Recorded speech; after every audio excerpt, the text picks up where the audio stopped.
Alongside Terry Bowden, Texas still has a chance to get in the Big 12 championship game. Oklahoma would have to lose tomorrow. We know the winner of the next one is definitely going. They are. Nebraska, Colorado both like to run the ball. Nebraska does it a lot better. All right, Nebraska Cornhuskers against Colorado with that win. Remember, they're #1 in the BCS standings, so that vaults them perhaps to a Rose Bowl. These two gentlemen, the coaches, Barnett and Solich, up next. Scene here today in Boulder, Colorado. But you know, Nebraska's a heavy favorite. Colorado's optimistic. Are they equipped to handle the Huskers? Brent, I think so for two reasons. First of all, Nebraska's played all their big games at home. Oklahoma at home. This is the first team as a road game that feels they could beat them, and I think that's big. Anything special for number 7, Mr. Crouch? When you play Nebraska, you're facing Eric Crouch. He's the one guy in college football that can beat you anywhere on the field, any formation, whether he runs, pitches, or passes, or as we've seen, catch it. They may jab you with the pass game, they may jab you with the tailback, but the knockout punch is Eric Crouch. Let's go down now to Jackarootoo's coach, Frank Solich of Nebraska.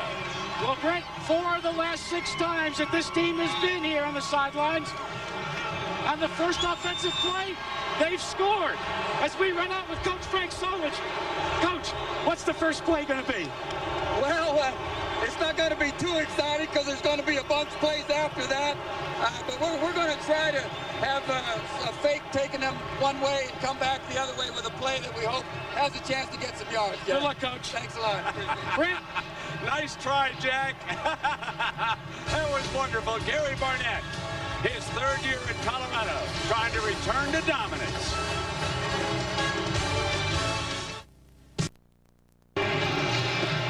A sellout, and I do mean a packed house. And yes, there is a lot of red. Nebraska fans did find a way to get tickets to this one. Colorado won the toss. They have deferred. Nebraska will handle the ball right away. And can they do it again?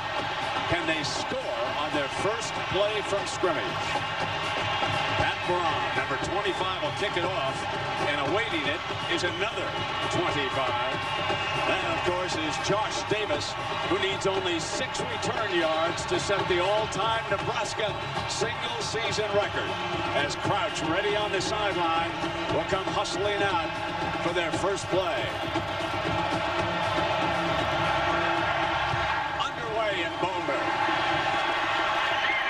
Will Davis bring it out? Yes, he will. The record is his. The all-time kick return leader, but they're short of the 20. Now, Jackaroot told you that 4 of the last 6 games in Boulder, Nebraska has struck on the first play from scrimmage. 2 years ago, it's Danny Alexander on the pitch, got the corner, 50 yards. Touchdown, Nebraska. Keep this in mind. Colorado is focused on number 7 today, Eric Crouch. In the past, the Huskers have pitched it. I can remember Amon Green catching the corner for a touchdown, too, here in Boulder. Thunder Collins in motion, fake, and Crouch keeps it, rolls. They won't score this time because number 54, Sean Tufts, out of Englewood, Colorado. In that offensive line, Mr. Pancake, you got served for number 77, Fonity, All-American at left guard. Aaron Diedrich, folks, we talk so much about Crouch. We overlook number 30, 1,000-yard rusher, leads the Big 12, certainly underrated. But the key man is number 7. Colorado determined to get the ball out of his hands as much as possible. 2nd down and 14. Straight ahead, 30, big hole, and he pounds it to the 22, and Michael Lewis, their great safety, makes the hit. Justin Bannon, a question about his health. How many snaps can he go? The defensive tackle spot. There was a big hole on that last play. The linebackers, they've got to crunch Crouch all day long. That's their mission. We mentioned number 31. He's one of the best in the country, Michael Lewis. They'll move him up tight. They 8 men up in that box all day long, looking for the run on 3rd and 4. Wishtable motion right. Crouch looks in that direction. Crouch goes downfield, incomplete. Wanted Thomas. 3 and out.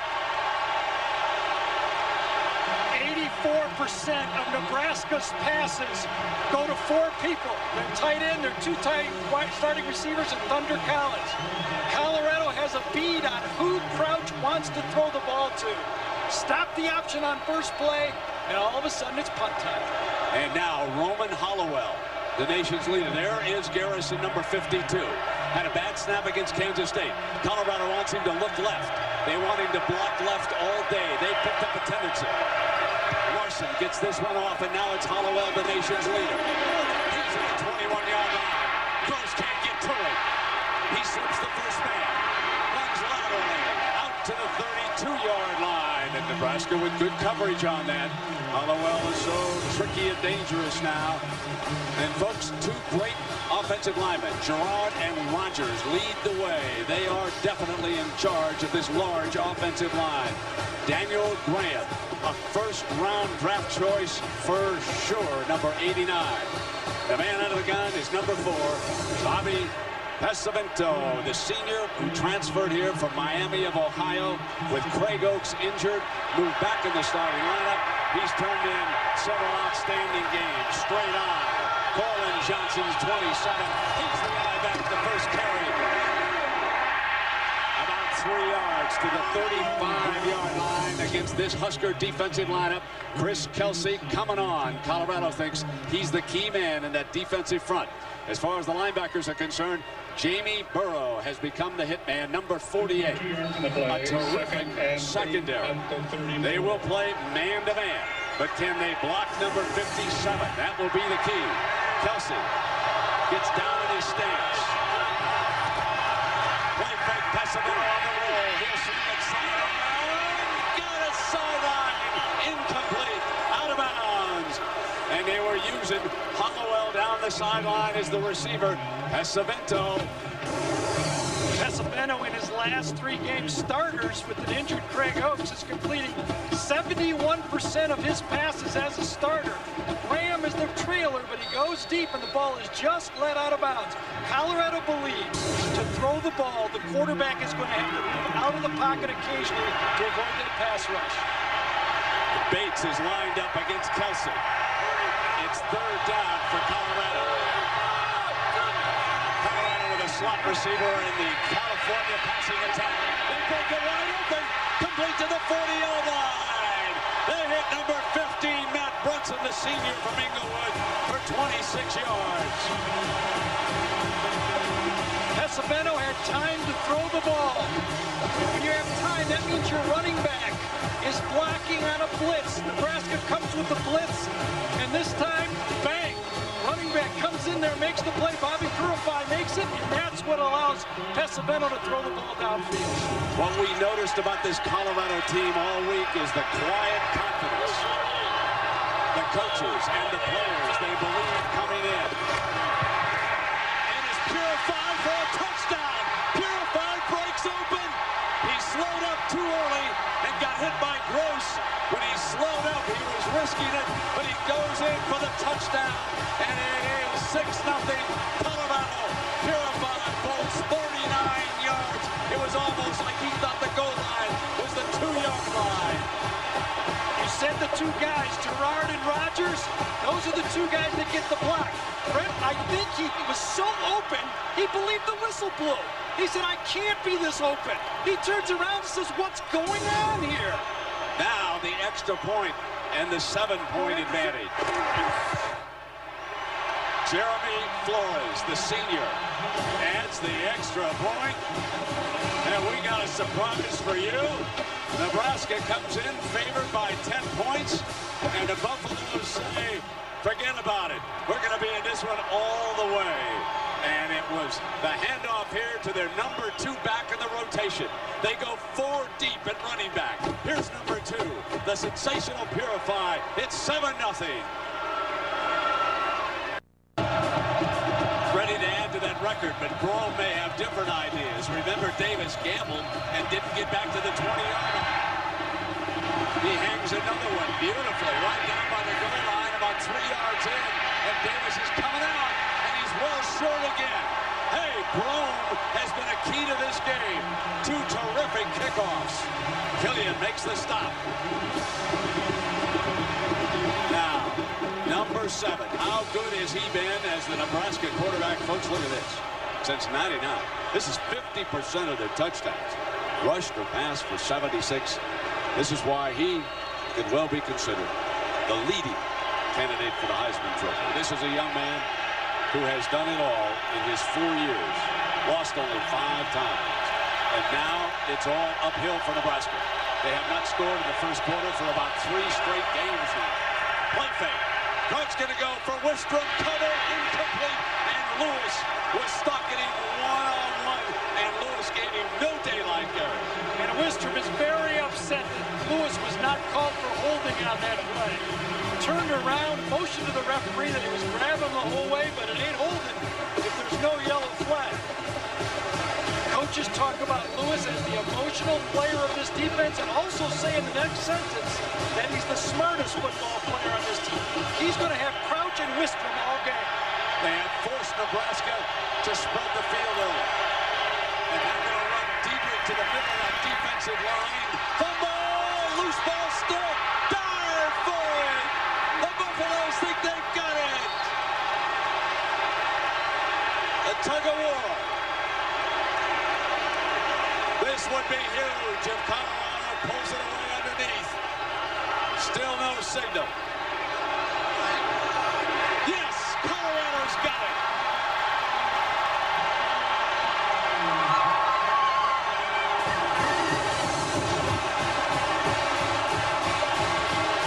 Power play, right up the gut. Diedrich, both hands on the ball for a while. Gets hit once, gets hit twice, and then right at the end of the play, that's a clean fumble. And it comes out, and Colorado's quicker to the ball. Tonote tries to get there, but he doesn't get it. Now Colorado at the 21-yard line for Barnett. We'll see what the game plan is coming in here. They've got a power back. They come back with Purify. Remember now, in Gerard and Rogers, 71 and 65, they've got 2 monsters in that offensive line. And a terrific fullback. They're going to put it up on first down. Go for the jugular. Touchdown! Tight end! The tight end! Daniel Graham! Colorado strikes on a 21-yard touchdown pass. Solich and the Huskers are in deep trouble.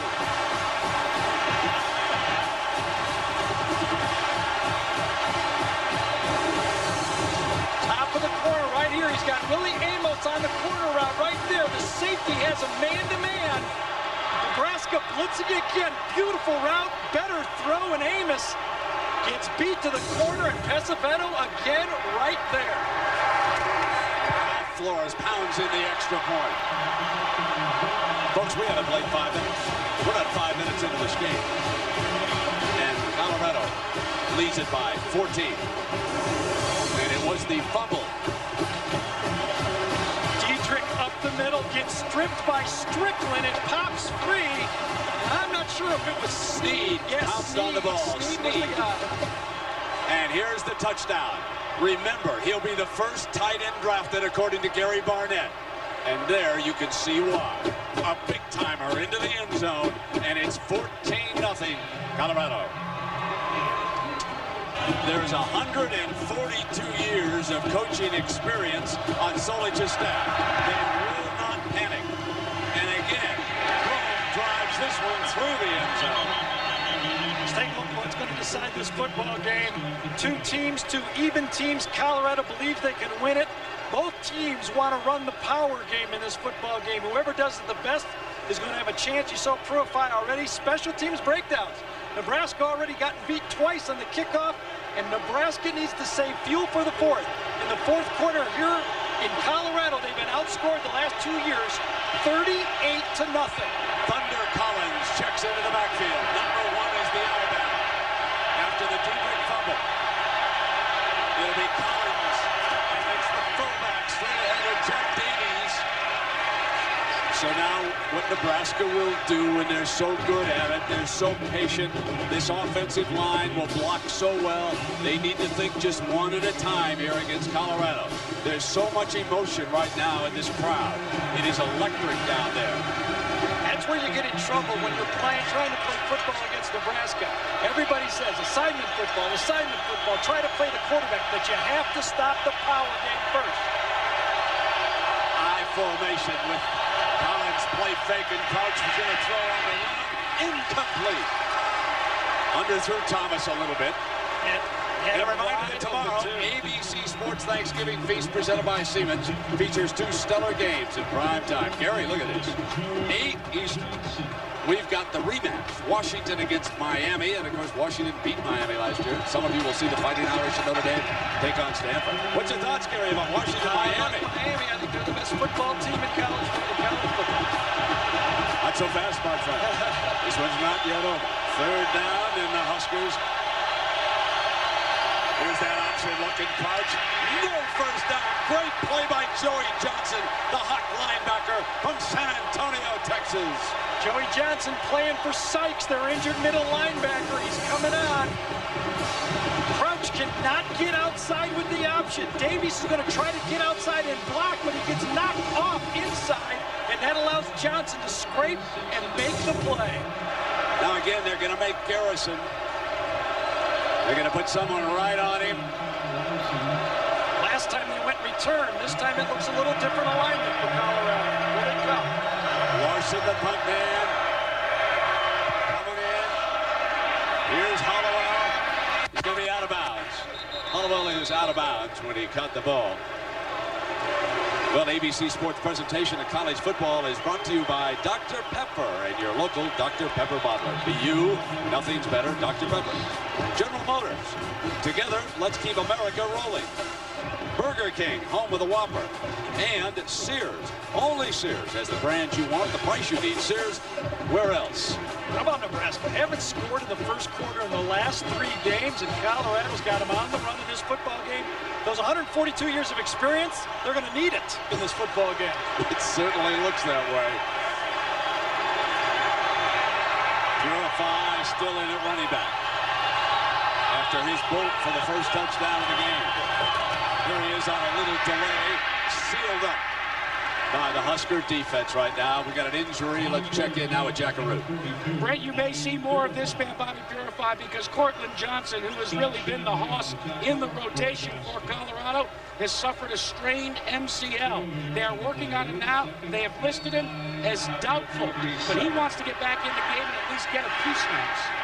He has never beaten Nebraska. He's one of the seniors, Johnson is. And, of course, that's why Purify was on the field when he bolted for the touchdown. Thanks, Jeff. Play fake. Pesavano. Kelsey's got him, and there was a whistle. Whistle on the player, obviously, prior to the snap as they stopped it. The snap occurred. I'll start on the offense. 5-yard penalty. Remain second So, down. Bobby Pesavento, we'll call him the Marco Polo of quarterbacks. I'll steal a Dick Vitale line. And look at this, out of Lake Central High School in Indiana, on to Oxford to Miami of Ohio. Then he went to a junior college at Fort Scott, Kansas. Then here to Boulder, thought he was going to start one to the bench. And now he has come back because of the injury suffered by Craig Oaks, and he has been efficient. He's kept himself ready when he got his chance. So nice to see a youngster who does not give up. Never, ever give up. Second down. Here's Purify. Penalty flag, Purify, and a foot race for the end zone. But let me reiterate, the umpire threw the penalty flag. Frequently that's holding. And this one is going to come back. Brent, that might have been holding on the defensive line, but where are the Nebraska linebackers? That's 2 sprints to the end zone. That was on the offensive. 10-yard penalty enforcement, spot of the foul, remain second down. I mean, they're going to get holding inside here. But where are the guys back here, the linebackers? What is happening to the flow? Gridrell and Burr just running right by. Kelsey goes too deep for Pesavento, and look at that. Holy cow. You know, I talked to a coach in the Big 12 earlier this morning, and I said, you know, Coach, being here, it seems to me that maybe Colorado matches up a little bit better against Nebraska. And he said, absolutely, this is going to be the toughest game of the year because of the style that Barnett has. He will run directly at Nebraska, and they will block it, and they will use short passes to keep Solich and the Huskers honest. He said, I think Nebraska's in for a dogfight up there. And the play-action pass, when you can run the play-action pass, and that's what Pesavento's done to buy some time. Slot to the left. 3 wide on second and long after the holding nullified the touchdown. Hold again, and out to the 24-yard line, Chris Brown. who transferred from Northwestern, the third running back. And here at Folsom Field on an overcast Saturday afternoon. And here is the first touchdown of the game. Bobby Purify off the bench, took it home. Then Nebraska turned it over, a Diedrich fumble. And after that, it was the Huskers' great tight end, Graham from Pesavento. And it's 14-0. Nebraska linebackers, Jamie Burrow is overrunning the play. Colorado is cutting back and getting yards. Hollowell, the slot man. Pesavento looking for him. Got to throw back outside, incomplete. And Colorado forced the punt. Hold on, we've got a penalty flag thrown downfield. And there's a question of, it's just a warning. There's a sideline warning on Nebraska. First sideline warning of the half. Sideline warning, the sideline for Nebraska too close to the field. That's getting to be like an illegal D in the NBA. Exactly. The official ought to just go over to the coach and tell him to get him back. Got to stay off the white. That's almost impossible. So Mark Mariscal punts on. Now one way, folks. One way for Nebraska to quickly come back in this game is to block a punt or have a punt return by Gross for a touchdown. See if special teams can react. Remember, he hauled one back against Kansas State. He is very dangerous. They've had about 800 yards, return yards of punts, Nebraska has. They'd love to block one right now if they can. Mariscal will try to get it out of there. He's out of Tallahassee, Florida. He's punting it now for Colorado, standing on the Buff 10-yard line. Perfect snap. The Gunners trying to get down. There'll be no return, but it will be Nebraska's ball in their best field position of the day by far. They've started at the 17, 13, and 20. Now they'll start at the 42. Timeout. Our Thanksgiving feast, presented by Siemens, continues on ABC Sports. Colorado, a 10-point underdog, shocking Nebraska, but it's very, very early. And the Cornhuskers now with some maneuverable field position. Coming out for the 42. Eric Crouch following that 33-yard punt. We'll see what he could do. Thunder Collins still in as the I-back. John Gibson, a wide receiver, along with Wilson Thomas.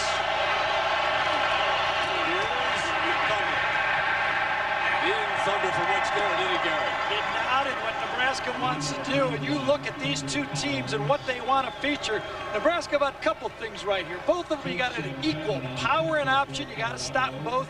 Colorado wants to run the ball right at them, and Brent, they've been successful doing that. That's why the rest of that offense will work for Colorado. We'll chart it all day. Cornelson, Wistrom, Hasselbrook, all check in. 3 substitutions for the Huskers, who go back to the shotgun. That's that option look, and Crouch is swallowed. Didn't get anything. He was taking it out all the way, and the middle. Nabdoob and Brayton swallow him. This is really that quarterback ice throw. Fonaty's going to come behind. It's just a tailback isolation. You come around. Volk is the guy that pulls this time. Pit blocking, and that pit right now is being controlled by the Buffaloes. Eric Crouch does not have positive yardage yet on his 3 runs. -4. No gain, no gain. Here's your 3rd down now, and Crouch back at the gun. Colorado's blitzing from the outside.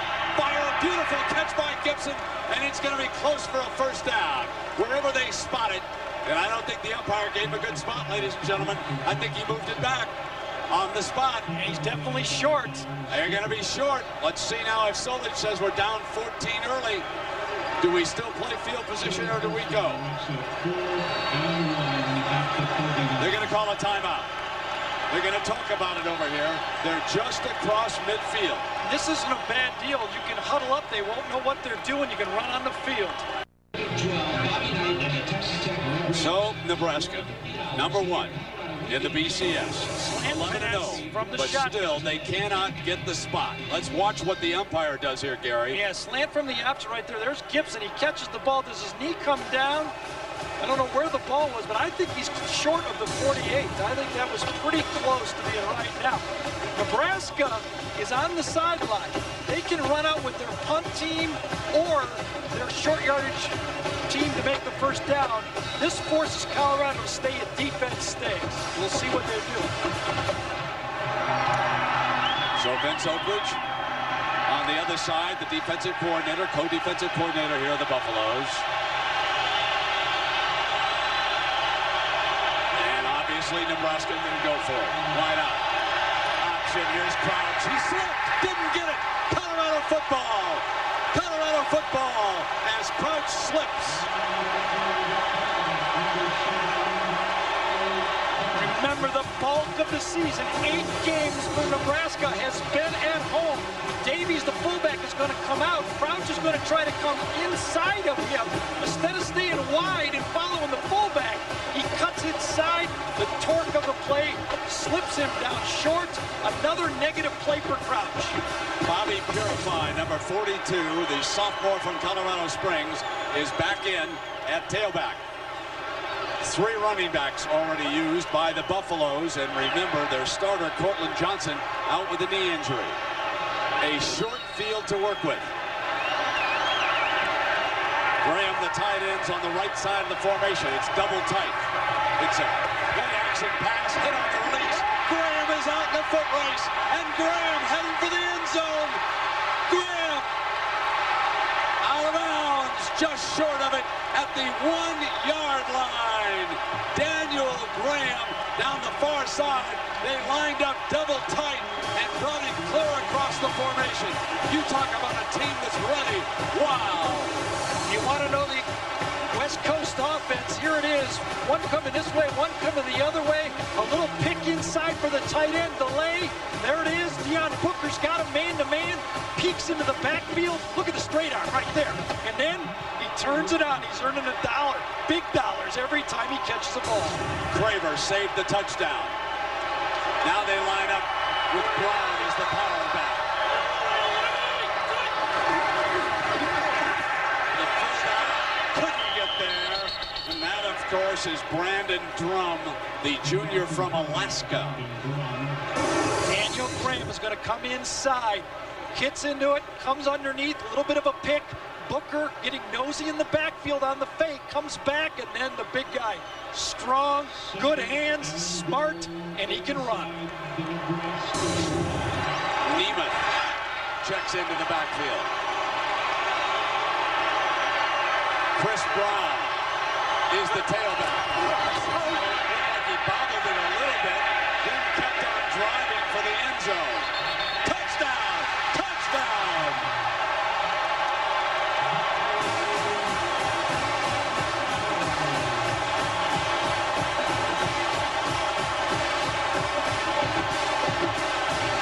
So one quarterback trying to make 4th and 1 slips. The other quarterback keeps driving at the goal line for Colorado's 3rd touchdown. Gary Barnett asked Pissavino, are you all right? He must have got hit on that pass play previous to Graham. Flores. It's perfect. Following Pesavito's first rushing touchdown of the season. And if you just joined us, folks, that's not a graphic error. Colorado has jumped the #1 team in the BCS standings. They have thrown the whole chase up for grabs early. But now, Barnett, who came into this game saying he wanted to be real calm as Pesavino hurt his shoulder. Yep. He's asking for treatment back there as he went in.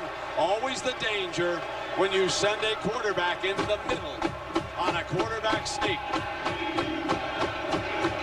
Could be a pinched nerve, and if they have to take him out, Gary, who comes in? I think Robert Hodge will come in at this point of the game. He can hand the ball off. They'll give him little bootlegs. He's the backup junior college transfer.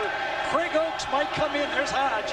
Might come in late in the 4th quarter if they need him. But right now, here's the pass to Graham previously. And see if he got his arm whacked as he let it go. Throws the ball. He waits, he waits, he waits. And just as he lets it go, he gets driven into the ground. And that's usually what happens. Get that right shoulder driven into the ground, and it's usually when you get it bumped.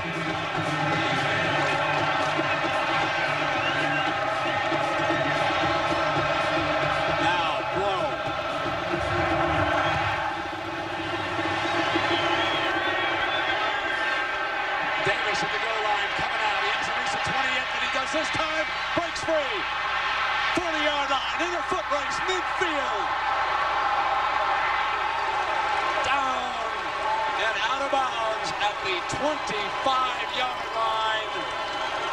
Bringing it out from the goal line for 74 yards officially. Special teams can turn it around so fast. This time, finally, the Cornhuskers decide to block somebody.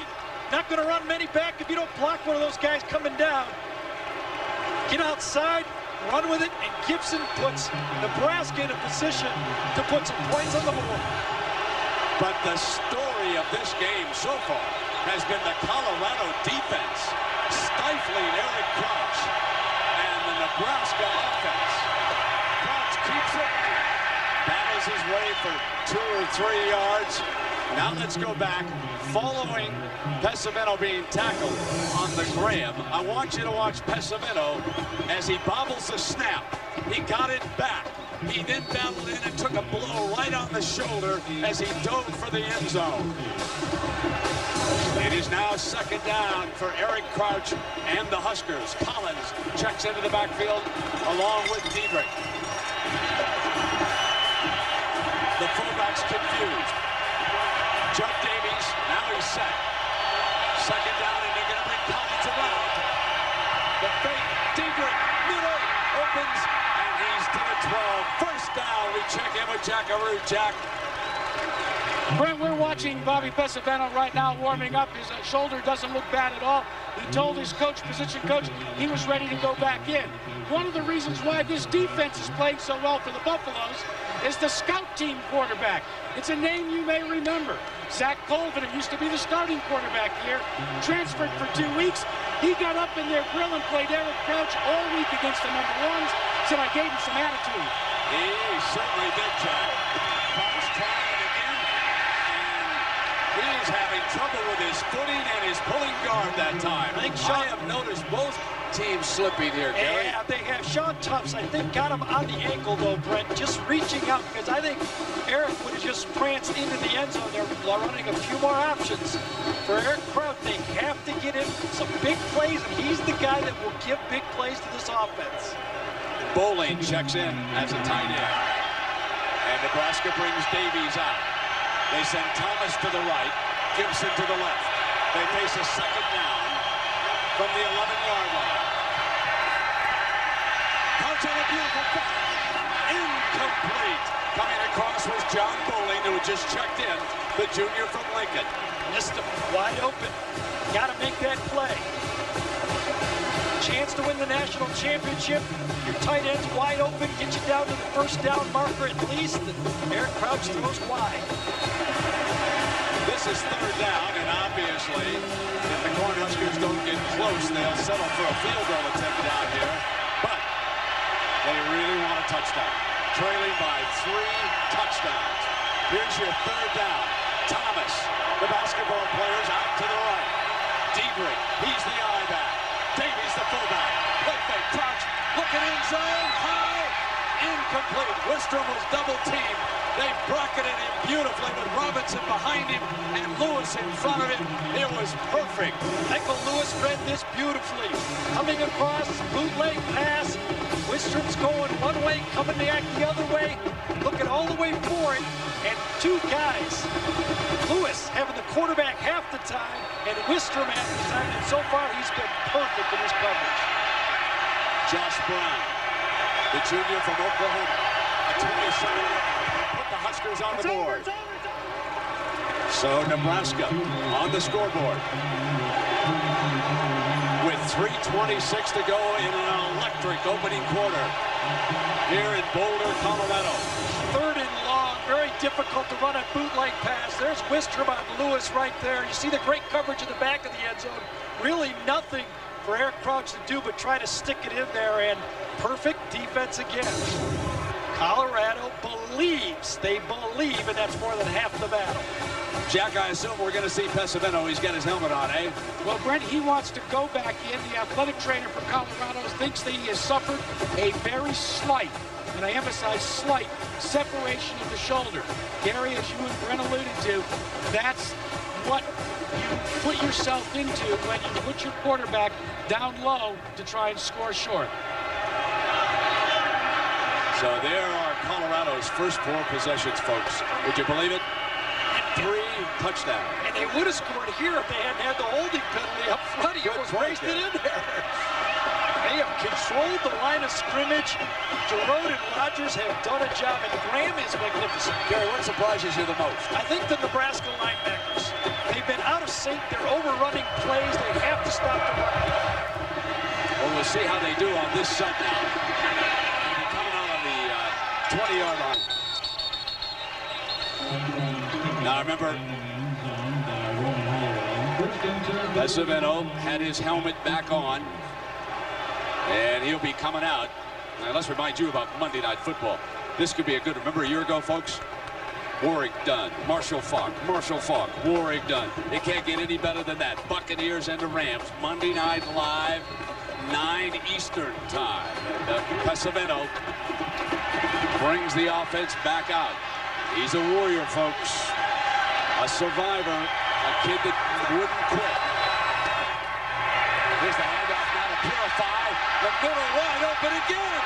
And Purify to the 35-yard line. And Gary, there's your point. Where are the linebackers? I don't get it. It's simple misdirection. Simple. I mean, this is nothing outrageous. Tailback takes a step one way, comes back the other way. Where are these linebackers going? They're overrun. Look at Burrow. Way out of the play over here. No linebacker play. You have to make those stops if you're a middle linebacker. 44 yards. And folks, Colorado has rushed for better than 100 yards in the opening quarter. And Nebraska for only 35. And we have a player down, and that's DeJuan Gross. DeJuan Gross, who does such a nice job at corner. But when you look at Colorado, balance also means a lot. You mentioned they ran for 101, Brent. They've also thrown for 96, and that is right on par. All year, this Colorado team has run an average of 214 a game and passed an average of 215 a game. Balance is the name of this offense. So Bobby Pesavento, the youngster who didn't give up, and we ask him, why didn't you give up after you got benched? It's not like I was backing up a bad quarterback. You know, I never doubted myself. I always kept high confidence in myself and just worked hard, whether it was in the weight room, on the practice field, in the meeting rooms. Always working hard, and finally my opportunity came, and I just took advantage of it. He and Craig Oaks are the best of friends. Pesavento realizes how talented Oaks is, and it's a combination that has worked out beautifully for Barnett. And one thing you've got to give Gary credit for is the way he brings personalities together. First down and 10. Here's Pesavento out of the backfield. Here's Colin Johnson, who's back in the game. Johnson for 7 yards. He's the best receiver of the running backs. Cortland Johnson, the tight end position. A little bit of a change up here already for Nebraska. Shanley, look at that, linebacker on the tight end right there. That's a tough matchup. Play at the line of scrimmage and run all over the field for that guy. I'm sure Sean Watson, the coordinator for Colorado, has made note. Second down.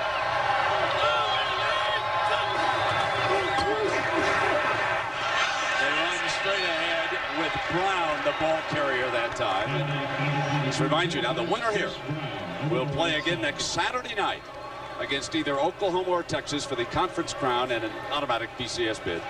The Dr. Pepper Big 12 Championship next Saturday. That's live at 8 Eastern, 5 Pacific time. And wouldn't it be a story if these Buffaloes made it after losing their opener to Fresno State and being vilified? That man was almost run out for a play call that resulted in an interception. Third down. Brown, the power back, pounding the middle of this Nebraska defense to the 11-yard line.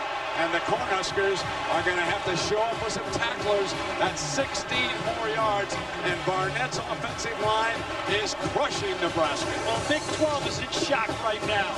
This offensive line, as you mentioned it, Page, Bates, Terrard, Rodgers, Lucier, even Graham have been blowing up a proud defense of Nebraska, giving up only 93 yards rushing all year a game. And look what they're doing today.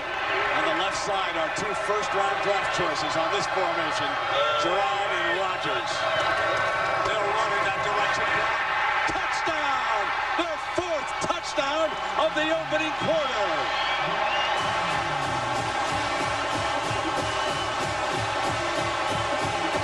The calmness that Barnett has exuded all weekend.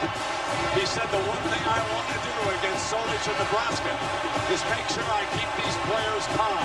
I don't want them too hyper. There'll be no new rocky speeches by me. Another Northwestern transfer, Wayne Lucero this time, number 78, gets up, gets on the linebacker, and makes the block. And Flores pounds in his 4th extra point of the quarter. One more look at the center this time. Brown's a Northwestern guy. Watch the center get the middle linebacker. Again, overrunning the play. Lucero makes the snap, rubs out, and just walls that middle linebacker past the play. You cannot be over-aggressive. You have to play inside out, and Colorado is taking advantage of it right now. So a Northwestern block and a Northwestern ball carrier. Look at that, right up the gut against the proudest defense in college football. And do I hear the cheers down in Gainesville right now? Do I hear some people around the country getting excited? How about in Knoxville, Tennessee? How about out in Eugene, Oregon? How about in all of those spots where those teams are chasing number 1 or number 2? Miami with a big one tomorrow night on ABC against Washington. And doesn't that loom huge now, especially if Barnett and the Buffaloes can keep it up? Coach Barnett did one of the great jobs that I've ever seen when he coached Northwestern all the way to the Rose Bowl. Never in my lifetime did I expect the Wildcats to reach the Rose Bowl. That man can flat out coach.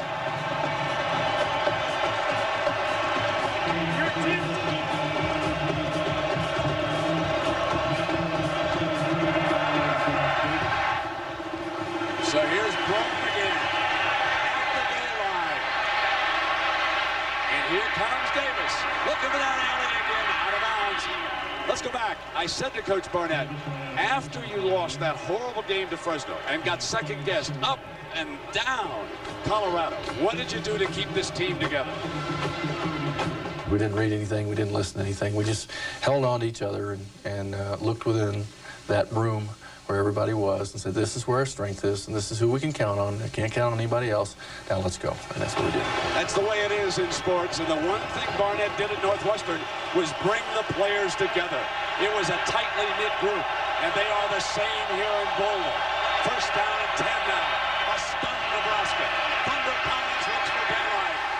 And the black shirts of Colorado jump in as Killian, the linebacker, hits him. And look at the play chart. It is not pretty. Remember, this last drive was following the kickoff return down to plus territory. Could only get 3 points out of it.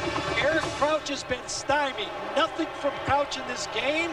And that Colorado defense, when they can shut down Brent, the running game with the front 4, and the option game with Lewis, that's a nice group.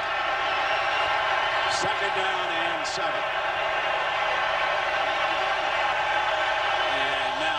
Coming around behind.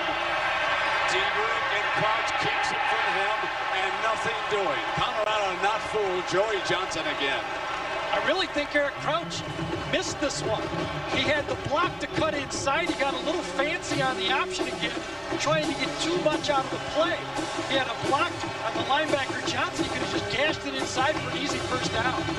Look at that, folks. I've never been around that number with number 7. 7 times and no yards to show for it. Here is third down now. Thunder Collins, the I-back. Nebraska 0 for 4 on third down. The option, the pitch. Collins has got it. Nothing but daylight. The cut. And he rams into the 40-yard line. Nebraska rolling 23 yards by Thunder Collins. Now you wonder if Frank Solich has finally found a formation that he can get his quarterback down the line to pitch the ball. So far, with wide receivers now, have a little different look from this Colorado defense. Eric gets to the end man on the line of scrimmage right here, pitches it, and that's just like a beautiful sweep call as we get to the end of the first quarter. Maybe Nebraska has found a formation. It is arguably the most shocking first quarter in this college football season. Colorado has jumped over #1 BCS Nebraska. The score 28-3 back in the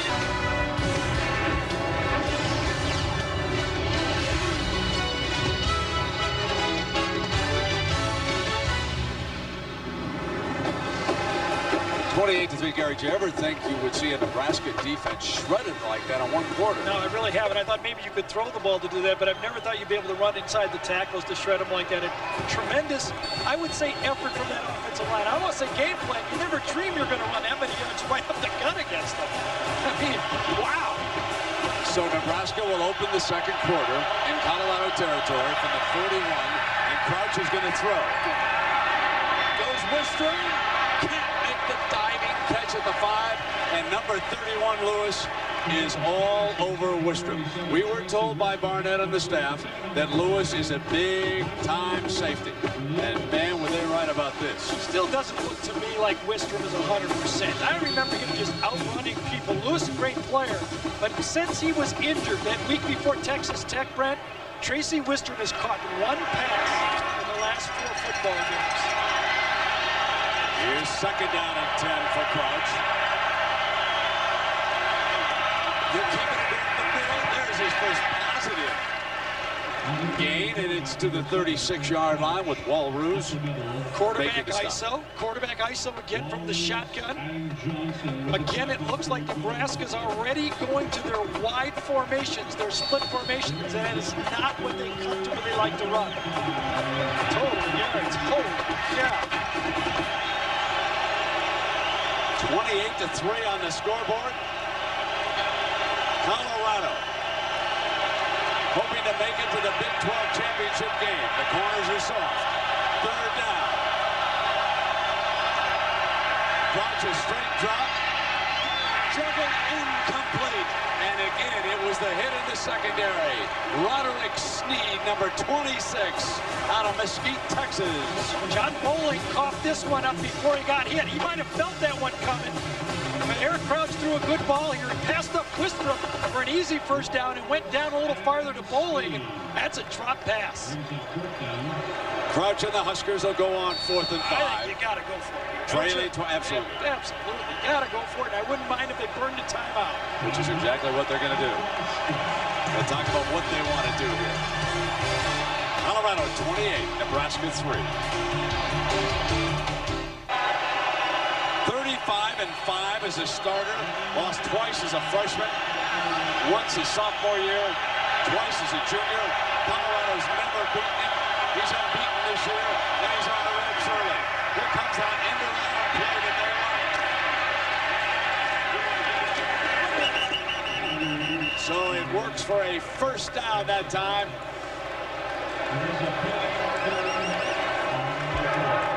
Illegal formation on the offense. Fewer than 7 players on the line of scrimmage. 5-yard penalty. Repeat 4th down. So now it's an entirely different play after the penalty.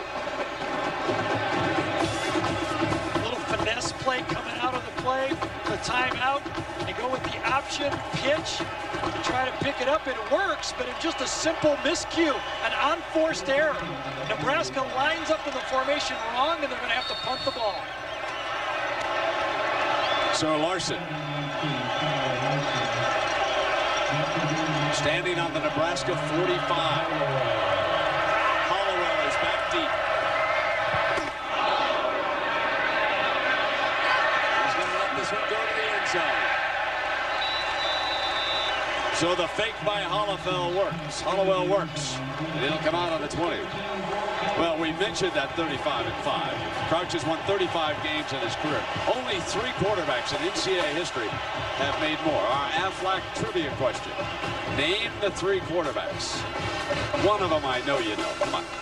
If you get all 3, you're a football genius. One I know. I'm going to give folks a hint. One of them eventually coached the Oakland Raiders. Okay, that's the end of the hits. First down and 10 now for Pesavale and the Buffaloes. They motion the fullback. And they run behind him with Purify to the 25-yard line. 5 more yards. And drum opens it up. Well, folks, here's one you're going to want to watch because look who's back. In the Skins game, it's none other than Mr. Woods himself. Tiger Woods. What's a Skins game without him? That's tomorrow at 4:30 Eastern. And then you come back for the back nine, and there will be $200,000 on the 18th hole. Brent, how about for Colorado? Just 17 plays for 238 yards. Second down play fake. Pesaveno's going to throw on the run. Graham, the tight end again. He scored one touchdown. He set up a second, and now he's near midfield. Number 89 for 23 more yards on the day. Bootleg pass, one way going the other. He runs right by the middle linebacker, Jamie Burrow that time. He's got the crossing man in that play action pass, and this is big time. I love tight ends in offense, and Colorado is keeping a blend all game. First down and 10, and now they run Purify right side. He bolts free. Purify to the 35-yard line. That's 17 more yards of offense for Colorado, and Nebraska must be shell-shocked by now. They're completely off balance with this balanced attack. Purify goes over 100 yards. It's only the second back this season to gain 100 yards against this Nebraska team. And remember, he had a 78-yard touchdown called back because of holding. First down and 10. College football fans have to be stunned. Pesaveno. Got him, McCoy! McCoy out at about the 1-yard line. Derek McCoy for 34 more yards on Pesaveno's pass. This is like they're going against the scout team for Colorado. Guys running all over the field. Open, Pesaveno coming right across there. There's McCoy, Pesaveno. One guy's going to go this way, and Pesaveno says, boy, this is easy. This is real easy. I got just a little lob over the corner. There's no safety right there. And Derek McCoy comes, grabs it, and nearly scores. Chris Brown is back in. He lines up behind Drum. Drum will lead the touchdown. Would you believe what's happening today in Boulder, Colorado?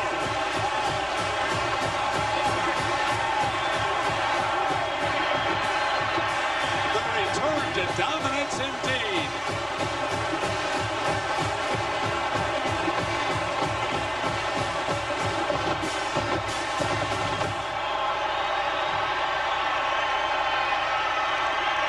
Possessions and 5 touchdowns.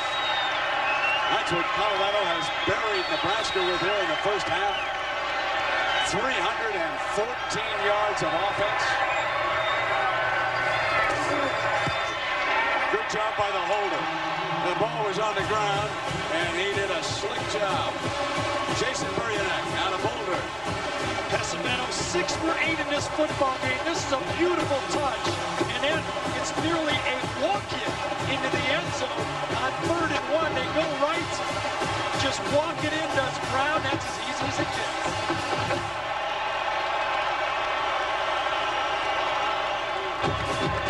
This is the quietest sea of red that I have ever been around. Shocked Husker fans. Colorado has jumped all over their top-ranked team. People who can't believe it. We've traveled from all over that state. And another kickoff drilled deep. ABC Sports presentation of college football brought to you by Dr. Pepper and your local Dr. Pepper bottler. BU nothing's better, Dr. Pepper. Chevy trucks, the most dependable, longest-lasting trucks on the road, and Aflac. Ask about it at work. Our setting in Boulder, Colorado, one of the loveliest campuses in the United States. Fans are shoehorned in for this day after Thanksgiving special. Diedrich is the eyeball. Nothing doing against the middle of the front. Well, we ask you the Aflac trivia question. Eric Crouch has won 35 games at Nebraska. Only 3 quarterbacks in NCAA history have won more. And here they are. There he is, folks. Did you get him? John Rauch. one-time Georgia star back in the book. Rick Leach did a great job at Michigan, won 38 times, and the all-time leader in wins. Peyton Manning, Tennessee. Gary Danielson was all over Manning. And Crouch. I think I knew Leach, too. I didn't know the first one. I didn't either, but I wasn't about that one. Second down. There's the flare pass to Thomas. And he battles for about 4 yards. Wilson Thomas. Will, let's check in with John Thomas. I bet John that John Saunders, I'll bet John that Terry Bowden picked this upset, right? He was all over it today, right, partner? He actually said it was going to be a close game. Didn't expect it this way. Burger King update. Texas A&M, Mark Ferris. Everett Walls picks it off and goes out of bounds. That really just sealed the victory in a game where there wasn't a lot of offense. 21-7 as they add one after that. Esper, back to you. You got all the offense you can handle, Brent. Hey, John, get a little tea, put some honey in it, my friend, and you'll be all right in a couple hours. Here comes Crouch, rifles it complete, and it's Thomas again. Close to midfield as Crouch delivers a strike. You know, Gary, what's interesting about Eric Crouch undergoing shoulder surgery in each of the last 2 years, and they've all said, the coaches, and Crouch included, he's throwing much better than a year ago. Well, and it helps to be healthy, and you're right. I think Frank Solich has run the option less this year coming into this game to keep it healthy, but considering that schedule that Nebraska had stacked so much in their favor with all those home games, he had the luxury of doing it. That's a 25-yard gain for Crouch. Here comes that end around and back to Crouch, who's going to throw it. There's a tight end. It's Wister. And he's out of bounds inside the 30-yard line. Michael Lewis forces him out. But off the double reverse, Crouch throws for 24 more yards. So look what Nebraska has been forced to do. A drop back shotgun pass where Crouch hits Thomas, and now a double reverse. Hand the ball off, pitch it to the wide receiver, throw it back to the quarterback, and get it downfield to the tight end. I mean, they go the whole playbook to try to get yards. They still haven't got points, but they're trying to get yards against this tough Colorado defense. They're obviously trying to occupy number 31, Lewis, who's been so good about pressing the line and then dropping back. First and 10. Diedrich runs into his own line and finally gets thrown aside by Marquise Harris. Nebraska again out of sync. Well, our first and 10 this quarter is brought to you by Chevy Trucks, and this time the line would be at the 17-yard line. You can see it there. You said it, Brent. He ran right into the back of his own guy. Diedrich just outside the screen. The block going to come right in here. And watch if he couldn't get outside this. This runs right in the back of his guy. Here's second down. And the middle, touchdown! Steve Krewald, the freshman fullback, 24 yards, and Nebraska scores for the first time today. You play option, you play tailback, and all of a sudden they slip it to that fullback. And Krewald, the inside play to the fullback, just slip it to him very quickly.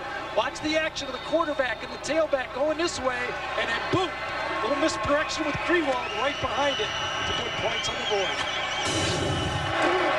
Point now, critical, and that one added by Josh Brown.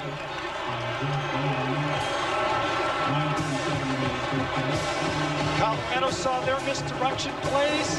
Now Nebraska gives you a little bit of a misdirection play. Handoff all the way. There's no read there. It's just play action. You hand the ball after the fullback and he scampers. Now you would say Nebraska's in this game, but folks, we've got to see something for the defense. Gotta stop them once, don't they? They stopped them once in this game, and that's because they had a holding penalty to back it up first and 20. We've got to find our friends from Nebraska and ask them, when's the last time someone hit Nebraska for more than 300 yards in the first half? In the first half of a football game. Charlie McBride, he's probably beside himself in retirement, saying, come on. Charlie went out to rake leaves or something. He can't watch the rest of this one.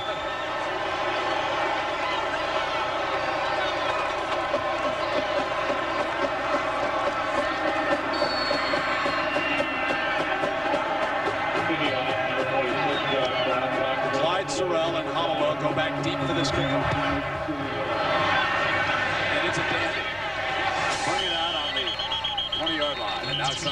Pacific Live game summary.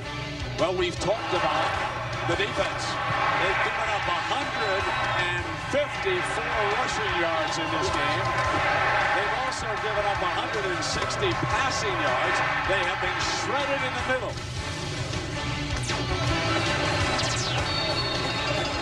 The offensive line for Colorado has done a tremendous job, but I still say the linebackers are overrunning plays.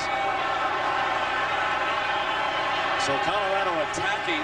First, the two defensive tackles, Schlechter and Clanton. Five-man line. They've taken out two of the linebackers.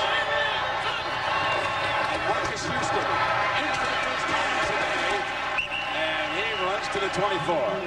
So here's the highly touted Marcus Houston out of Denver. And here are the possession charts. And you can see 6 possessions and 5 touchdowns for the Buffaloes. Phenomenal. And the last two, 80 yards back-to-back in only 5 plays. Almost unheard of against this Nebraska team. Looking forward is Pesavino to watching some more of Marcus Houston. They say that Purify has moved ahead of him. They're going to try number 21, and nothing doing. Closing was Des Moines Adams. Coming hard for the backside there. Change up by Craig Pohl, defensive coordinator. He's going with 5 defensive linemen against that offensive line. He's only got 2 linebackers in the game now. He's going to try to win. 1, 2, 3, 4, 5. All of them up there just running the ball. Kelsey to one side, Adams to the other, and they're trying to win and retake that line of scrimmage. Good pickup, partner.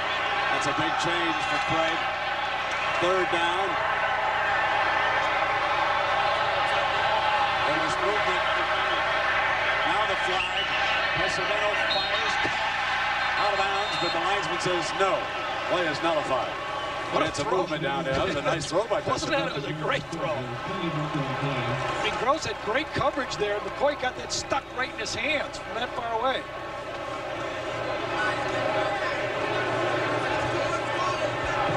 Before the snap occurred, false start on the offense. 5-yard penalty, remains 3rd down. Now we go to 3rd down, and you would think that they would be looking for Daniel Graham with Scott Shanley having watched him. And there is Daniel Graham, folks, here today. 3 passes, 93 yards, and 1 touchdown. Barnett said, beyond a shadow of a doubt, you'll be the first tight end drafted. I don't like my bet right now. I'll tell you, this guy's better in person than he is on film. He was good on film. 3rd down. Lucky I got 5 years to pay.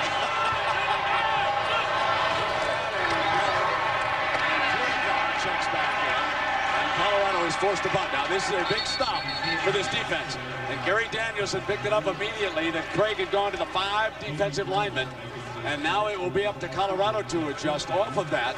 You would think they're going to have to throw a little bit more.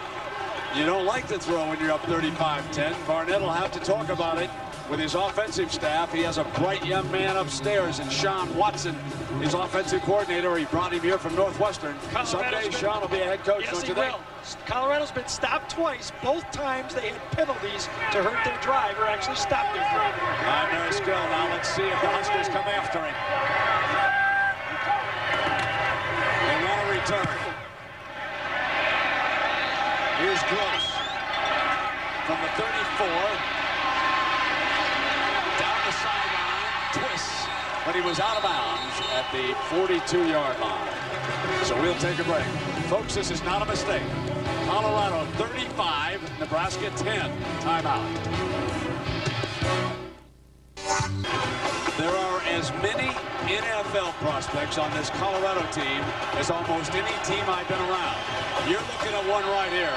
Number 31, safety Michael Lewis. He's fast enough and hits hard enough to play inside and outside in this game. Crouch now bringing it for the corner. Crouch across the 45 on his best run from scrimmage of the day. Now we asked Lewis about coming into this game, the mental approach to Nebraska. We feel like, the last couple of years we've been coming into this game too emotionally charged. We want to channel that emotion and come out more focused in there, playing for each other. And that's exactly what they have done here, leading 35-10. But now, after that 15-yard run, the Huskers are starting to bring some offense.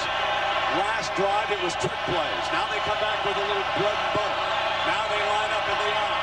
Now it's Crouch on that option. Is the pitch to Thunder Collins. And Collins is out at the 36-yard line. Gary, this is more what we expected to see from Nebraska. I don't think there's any doubt that the spread formations have loosened up this Colorado defense. Now the bread and butter offense of Nebraska is starting to emerge. The score doesn't help them, 35-10, but you peck away. One drive at a time, one gain at a time, one first down at a time, and then you put points on the board and look up at halftime to see where you are. The goal here is to get the 35-17 and get the defense to hang on against the Colorado running backs. Second down now. Here's that base high again. Thunder's hit in the backfield by Justin Bannon, the senior from Fair Oaks, California. So, here in Boulder, Colorado, on a Friday afternoon, Colorado is shocking Eric Crouch. They have dominated the line of scrimmage, and Crouch has been unable to break free. His best run of the game for 15 yards. That slip was on 4th down and less than a yard. And now Thunder Collins shaken up. Yep, on that last play that you got hit in the backfield coming around, Bannon just put him down and he stayed down. Looks like it is left leg, knee, ankle, something like that. There he is, 97, hits him in the backfield, rolls. Usually they fall on that ankle, what happens there, and boy, did he take it. There's no question about Colorado's desire. Remember, folks, in each of the last 2 years, they've gone to the last play and lost both games. Barnett missed a field goal in here a couple years ago, and they lost in overtime. Then a year ago, they lost to Nebraska on a field goal in Lincoln. 3rd down now, and Crouch rolls hard right. Thomas, I don't think he's got the first down. It's going to be very close. It looked good to me. He landed on his back just past the first down. He got it. You're right. Good eye up here, buddy. Again, one of those things that Eric Crouch does so well as a weapon in offense. Look, he's struggling today. There's no doubt about that. His Buffaloes are ready for him. But he continues to peck away. Isolation plays, option plays, quarterback draws, quarterback iso. You must still stop him. Side check. Who's got one pass? Is coming around. The fake from Diedrich keeps it. Breaks free. Touchdown. Nebraska's back in it. They faked the end around beautifully that time for 32 yards. I saw a side check out there. One of his specialties. He started back around. They bit on side check, and Diedrich turned it in. And Barnett saying, oh no, here we go again. You're right. And Big Finote that time.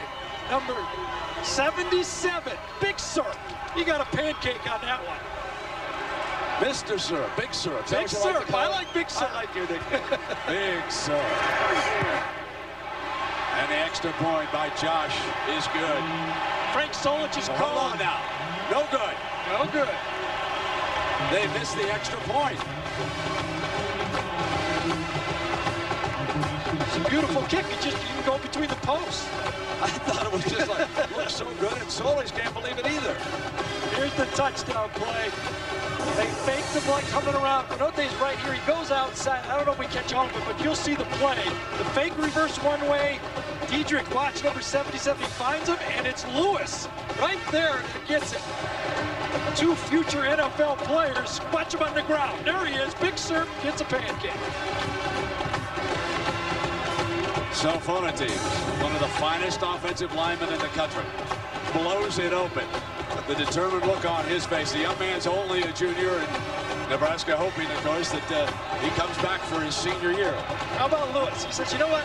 I'll handle the tight end, and I'll take the quarterback, but I don't want that guy. That's a great point. Where did he come from? Wistrup's okay. Crouch is okay. I don't want that guy anymore. Short. Here's Holloway. He's coming for the 15. Out to the 30-yard line. Let's see now if Sean Watson is going to have to go to more of a passing game early in downs, as Craig Ball has changed up his defense to stop that running game with 5 defensive linemen. Pesavento has played brilliantly in this game. 71% of his passes in the last 3 starts. Look at that. 75% in this game. But here comes Eric Crouch. He keeps making plays. He's got the ball every snap. Let's take another look at this missed extra point. You folks at home probably saw a lot of the lines in up here. He just pulled it. They hooked her right there, didn't he? Yep. Just slid past. First down and 10. Here's Purified. And that 5-man line, Gary, is causing Colorado problems right now. A great adjustment by Craig Bull, the defensive coordinator. It also looks that now finally Nebraska has settled down in their defense. They're staying home. They're forcing the guy wide and trusting their running ability to run the guy on the angle instead of trying to get there too quickly. Maybe it was Nebraska this year that was too juiced up to this game like Colorado has been in the past. Now they're going to put 4 down. They'll walk a linebacker up. They set against the basic guy. Here comes the run. And Nebraska was ready for it that time as Justin Smith makes a stop. How are the injuries down there, Jack? This is a pretty hard-hitting game. Brent, indeed it is. And Thunder Collins, you saw him being helped off the field. The athletic trainers have taken a look at his left ankle. They are not sure if it's a severe enough sprain to keep him out of the game, but they are going to retape him and make him a question mark. You may, and I repeat, may see him back in the competition. Folks, that's a report just a few feet away from the ankle. You can see what kind of tape they were using. Way to go, Jack. Put it down now. Hollowell comes into the slot. Pesavento's going to look in that direction. Now he's going to go back outside. Hollowell breaks beautifully. A wonderful pattern by Hollowell for the Colorado first down, and neatly thrown by Pesavento for 13. See, I think it was a neat route and a wonderful pass. See, that's a quarterback in there, right? Hollowell one-on-one to the outside with the Ricketts. And he came in, jitterbugged a little bit. He's the punt returner. You know it's tough to cover him. He can go 3 directions at one time, but Pesavento put it right there. Nowhere else. Good coverage to the outside. Hey, this ain't fair. I'm right there. There's the ball. So Nebraska walks the backer off, and it is successful. Schlechter, number 56, was in on that tackle, but what they've done with Burrow is they've taken him out of the middle, and they're starting to walk him up between the tackle and the end, and they're starting to jam up the offensive lineman. Look at that throw.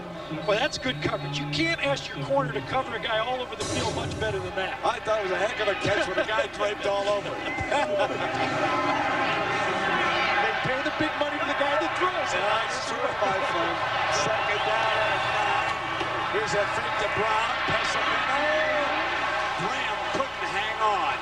And he was muscled that time by Scott Shanley pretty good. So you give Shanley a break on that play. Shanley's got Graham all over the field, man-to-man coverage.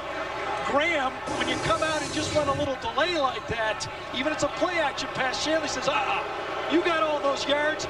Not when I'm covering you, you ain't getting all those yards. You better go downfield first. That's a tremendous job. Do you think that was interference, Gary? No. Do you think he was on him? No, I don't think so. Not at all, right? The hands were on his hips. He wasn't twisting. You're not buying that. He was at the line of scrimmage. I thought he was draped all over it. Third down and 9. Pesavento straight back blitz. Coming Burrow. How's Graham? They won't stop him this time. Inside the 40, there's no stopping the tight end, folks. I don't know that one man can stick with number 89.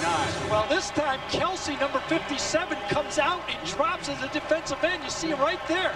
Number 57, they tried to bait for the crossing route. It was a perfect call by Nebraska. As Kelsey, who makes the tackle, is going to come out of the game.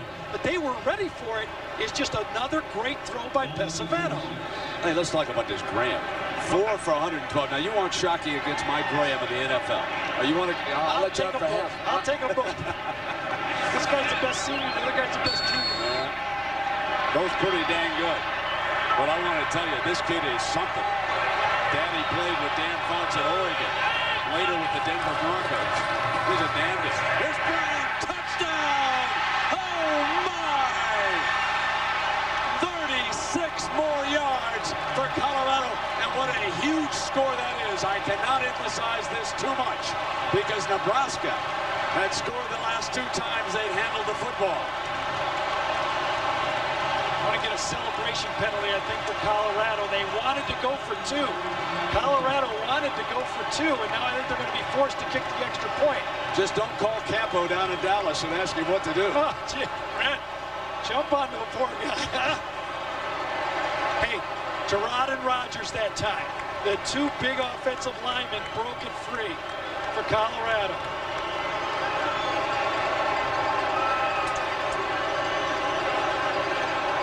Celebration down there in the end zone. I don't know why it's taking so long to sort this thing out. Touchdown is good. Sure. After the play had ended, personal foul on Colorado. No, this is worse. My apologies. Right from the 18-yard line. This was not a celebration. Right. Must have been a hit in the end zone or a taunting at the end zone at the end of the play. Now, Barnett is forced to go for 1. The way they're running the ball, I don't blame them for going for 2. Yeah, coach is not happy about this. Here's Flores. Don't hit the center. So here comes your 35-yard extra point. You got this one far enough. Good. See, now I like that. You waited on that one. Yeah, I did. I didn't call it. You're right. I was premature on that other Same action as the play action pass, but this time, Giroud and Rogers do it. First, it went to Graham. Crossing, 3rd down, little pick play. Watch the other guy pick Kelsey right there. Sweeney goes in for it, and Graham just grabs it. Kelsey kind of lands on his own shoulder or hand there. Hey, Gary. Then watch the big guys here, though. Watch the 2 guys. You talked about them. 2 great offensive linemen. Ode gets the kick out. Here comes Rogers around, lays it out, and walking. Why, if Shanley's aside to Graham, on that pass to Graham, did he blitz from that side? They were doing a zone blitz. Kelsey was replacing them. They were in a zone coverage. They were expecting that crossing route so they wouldn't get picked. Better execution by Colorado. Colorado knew Kelsey was coming back. They nailed it. Oh, yeah, they picked the guy in the middle of the field. It's great coaching by Colorado. Let's check in with Jackaroo. Well, Brent, I'm surrounded by the New York firemen, Ladder Company 24, that were invited here by Gary Barnett. We'll tell you more about it after the kick. Oh, it's great to have him here, Jack. We'll come right back to you after this kickoff. 42 points put on the board by Colorado in the first half. And this time he won't bring it. Back to Jack. Well, Brian Thomas has decided to be the spokesperson for Ladder Company 24. How did this all happen, Brian? Well, a good friend of ours back in New York, Paul Keogh, asked us if we wanted to come out for the game. We've been working like crazy out there in New York, and it was a nice break for some of the guys to come out. Coach Barnett found out we were coming out, got us on the sidelines. You can tell they're New Yorkers. And let me ask you a little bit about watching from the sidelines. You watch on TV all the time. What's the difference? Oh, it's incredible here. The fans are so intense here. They're really into the game. We're having a great time. Great time down there. Brent, they arrived at 1:30 last evening. That was about 30 minutes before last call. And they go back tomorrow. So if the Buffs should win, you're going to party. I think we're going to have a good time in honor of a lot of friends we had back in New York and friends that aren't here anymore. Thanks a lot, Jack. The screen pass, Thomas in the middle. He breaks free. Foot race now for the end zone. Only one man with an angle on him. Out of bounds at the 1-yard line. Robbie Robinson had the angle, stayed with him. He was the only man who could stop Thomas. That, folks, is a 78-yard gain, and Nebraska not backing away. Thomas goes in motion. Watch, this ball gets deflected, I believe. Isn't that what happened right at it? Watch, it gets tipped. Good concentration, and everybody's downfield. Look at those knockdowns. Thomas goes downfield. He's got a personal protector in front of him, but Robinson saves the day. For the meantime. Now Nebraska, they load up. Greenwald is in there. Battles touchdown. Diedrich scores for Nebraska. What did I tell you about the Flutie game? What day was it played on? Day after Thanksgiving. Yes, sir, my friend. And here we go again. You're begging for another one, aren't you? Yes, sir. I'm begging. I'm begging. I don't get enough airtime on ESPN Classic. I'm begging. Here it is. Isolation play, lead blockers, got 2 big fullbacks in front of you. Diedrich with 3 guys in front of him falls forward and reaches across. And Nebraska, 23 points if they put one of this through in the first half. This time, Josh Brown makes it, Karen. How about that? I think if Frank Solich knew he was going to score 23 points in the first half, he'd have taken it. No way he dreams he gives up 42. So Diedrich, who battled into the end zone for that score, and Jackaroo, we got one brewing here, my friend. Boy, Brent, do we. And you know, part of our weekly action on the sidelines is the old You Don't Know Jack. You log on to abc.com, as Jeff from Lincoln, Nebraska did, and he wants to know a little bit about the history of the Colorado Buffalo named Ralphie. Well, Jeff, a Buffalo did make its first appearance on the sidelines in 1934, but it wasn't named Ralphie. Ralphie made his first regular appearance in 1966. He's been on the sidelines since. This is Ralphie 4. He weighs in at 1,200 pounds. I'm not going to try and milk him. Jack, is that a male or a female? That's a female, Brent. Originally named Rowdy. Should be named Rachel. All right, here's a kickoff by Nebraska. Hang it high, hang low back. And it'll come out on play. Mind everybody now coming up on the Capital One halftime show. John Saunders and Terry Bowden will have scores and highlights from college football today. They'll show you how Texas came on to the fourth quarter to beat the Aggies. They'll look at the rivalry that dates back to 1897. Ohio State and Michigan. What do you like in that Ohio State-Michigan game in Ann Arbor, my friend? I like Michigan in this one. They're due to play a good game. They won a couple when they haven't played so well. I think they'll be ready to play this game. What's the deal with Steve Bellisari? Is he going to play for the I really salute Tressel bringing him back on the team. I don't know if he'll play, but he's part of the family that deserves to suit up for the last game. Yeah, I agree. And I certainly hope things work out. There it is. Most ever allowed in a half. 42 points.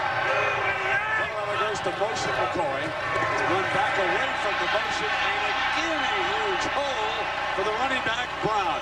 Now this is an interesting piece of strategy by Gary Barnett. Chris Brown has not been used much in their last couple of games, as you Buffalo fans are very well aware. He was saving him. He was saving him for this game. Brown is a tough inside runner, and he knew that was the kind of back he was going to need at some point against Nebraska. And remember, this Colorado team is averaging rushing for the year in a game 214 yards rushing a game, not a half, and they're doing it against the best defense rushing. Folks, they put up 400 yards of offense here in the first half. Purified to the 40-yard line, picks up more yardage. The sophomore from Colorado Springs, and he looks like he's going to be a dandy. I'm telling you, Andrew Gerard doesn't even need an agent. They just put on this tape, mail it to all the NFL teams, and watch him block. He has just been putting on a clinic of opening holes, pulling, pass blocking, and everything. Barnett said that Gerard would be the first guard selected in the NFL draft. Folks, he's number 65, 6'4", 320. And he can flat move. And look at that pancake. There he is right there. There's Gerard, 65, getting up for the pancake. And he handled Mr. Kelsey that time with a penalty flag. Thrown back there at the 45-yard line. And there he is, number 65, Gerard, as they sort out the situation. So along with Gerard, his running mate right next to him is Rogers. He's number 71. Now, he will not be the first tackle. He could go in the first round. The first tackle. After the play it ended, personal foul on the offense. 15-yard penalty. That's twice we've had personal foul. Yes, and this is again, Colorado has to stay within their game. It's a long football game. The penalty was not on Gerard, I don't believe. No, I don't think so either. That was downfield. And I'm telling you right now, Nebraska gets this ball back again. Right now, I feel they can score again. So let's watch Gerard and Rogers now as they come out. I want to say that McKinney down in Miami, folks. Yeah, he's the tank. He will be the #1 tackle selected in the draft. Great job. Look at this now. Here they are. Wayne Lucero, too, the center, is doing an outstanding job of those tackles. Now you put Graham next to those two big hulks. Now you got third down and one. They both pull. They leave Purify. And Rogers may have run by his man that time. He looked back like, dang it, I should have picked him up. But he was intent on getting downfield to throw a block, and he may have missed the man that could have opened the way had Rogers picked him off that time. Yeah, Vitrell did a nice job of running inside the big guy. That's the one advantage you have as a linebacker. You can cut inside those big guys that are pulling around the outside. Watch number 9. He reads the big guy, Purify doesn't do a great job of setting up and helping that big guy, that's a tough block for him. Yeah, it is a tough block. He's getting outside with all that exactly. weight. And that's his job, too. Yeah. That's his job to get outside. Nice job by Mark Madrell. Let's check in with Jackaroo. Jack. Well, Brett, this is a traditional Thanksgiving weekend game, so both teams have to enjoy Thanksgiving dinner. Last year it was the Colorado Buffaloes with a weather delay that found themselves still here in Boulder when dinner was supposed to be served at their restaurant at the hotel where they were staying in Lincoln. So what does a head coach like Gary Barnett do? He dials up a local fast food hamburger chain, says, "Hi, I'm Gary Barnett. I need 100 cheeseburgers. I need some French fries, and oh yeah, some milkshakes." Barnett went down there on his own, gathered them up. And Thanksgiving dinner last year for the Buffaloes was Thanksgiving burgers. This year, though, Gary Barnett invited the families and the players together, and they enjoyed more traditional turkey yesterday. All right, Jack, thank you. Now, minute on the clock, and it's 4th down. Gary Barnett brought that special team over because you just know that Nebraska in this situation could be storming up there at the line of scrimmage and coming after Maricel. Gross, the return man, is back. We've got 1 minute left on the clock in this half, and haven't we seen kicking games turn around a lot of football games this year? Trying to get Maricel, he gets it off. The Gunners are coming down. It takes a beautiful Colorado hop and out of bounds. Gross did not move up on it. Crouch with 53 seconds here, Gary. No timeouts left, but a field goal would be huge. Would make it a 16-point game, I believe. Yeah, 16-point game. Look at the last 3 times. Eric Crouch throwing the ball better now. 139 yards passing in the half. Spreading out the offense. If they could get into field goal range, I think Frank Solich would take that. Ben Cornelson, number 81, is off to Crouch's right. On 1st down, the quarterback draw. Eric trying to pick his way out to the 30. That's short of the 1st down. Moore with the stop there, so the clock ticking down now.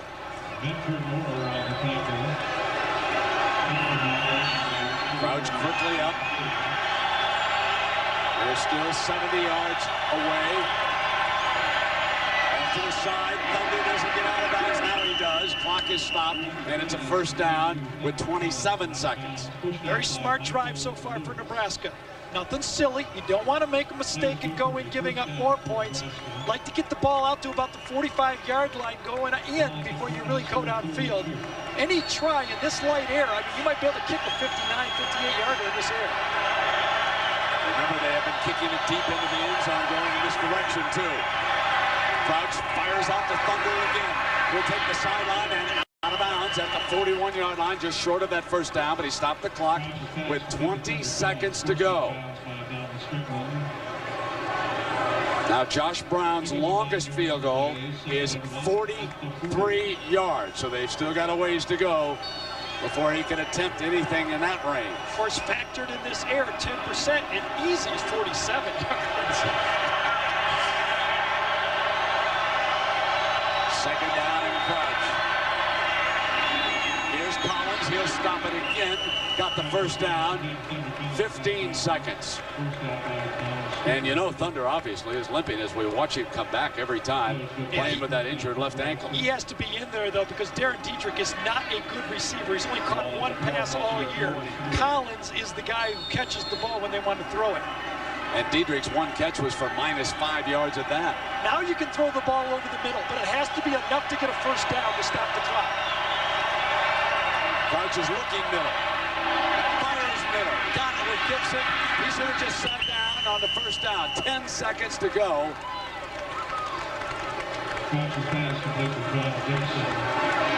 Not bad, though. Still got the ball in positive territory. Probably have a chance for 1 more play before the field goal try. Final seconds ticking away. Crouch has got to hurry. This looks like the last play of the half. Diving grab, and time runs out. I thought Gibson got out of bounds the play before. I didn't think so. Oh. Yeah, the play before. Oh, the play That's before. When the clock stopped. It didn't stop. Well, we had the timer from Michigan State, and he let her roll, baby. So it's 42-23. Let's check in with Jackaroo. Jack. Well, Coach, you broke to an early lead. Little by little, Nebraska's chipping back. What do you tell them? We just got to outscore. We got to settle our defense down. We've given up too many big plays, and you know, we're playing against a great team, #1 team in the country, and you know, they're going to come out the second half and be smoked. And we got to come out and play the same intensity we had in the first half. And the running game was pretty effective until they moved that 5th man up onto the defensive line. Right. Right. Well, and then we still scored on it down here, so we know that. We'll work on it at the halftime. Good luck, Coach. 415 yards of offense, but Nebraska answers with 335. Let's go to New York. Here's John and Terry.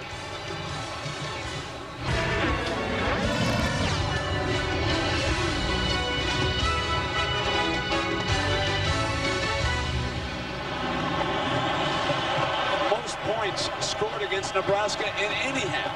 Colorado hangs up 42 and 415 yards. Gary Danielson, got the Nebraska defense get back in this football game. Brett, it won't be easy. It's not just alignment that Nebraska has to change. They're getting blocked. And it's good football players. I think the mismatch at tight end has caused huge problems for Nebraska. Yeah, exactly. Graham is certainly one of the best in the country, and he's demonstrated it, scoring a touchdown and going up and down the field.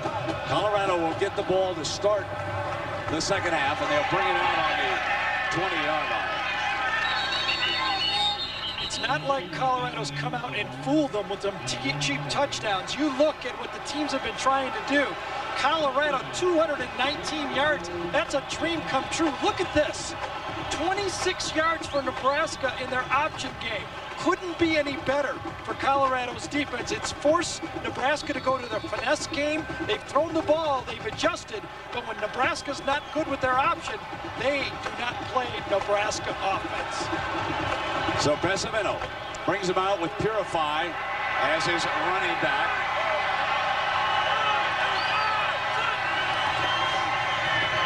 And he is hit right away. John Clanton, the nose man, across, and we are joined, as I promised you, by Oklahoma head coach Bob Stoops, and tomorrow is a big one against Oklahoma State at home.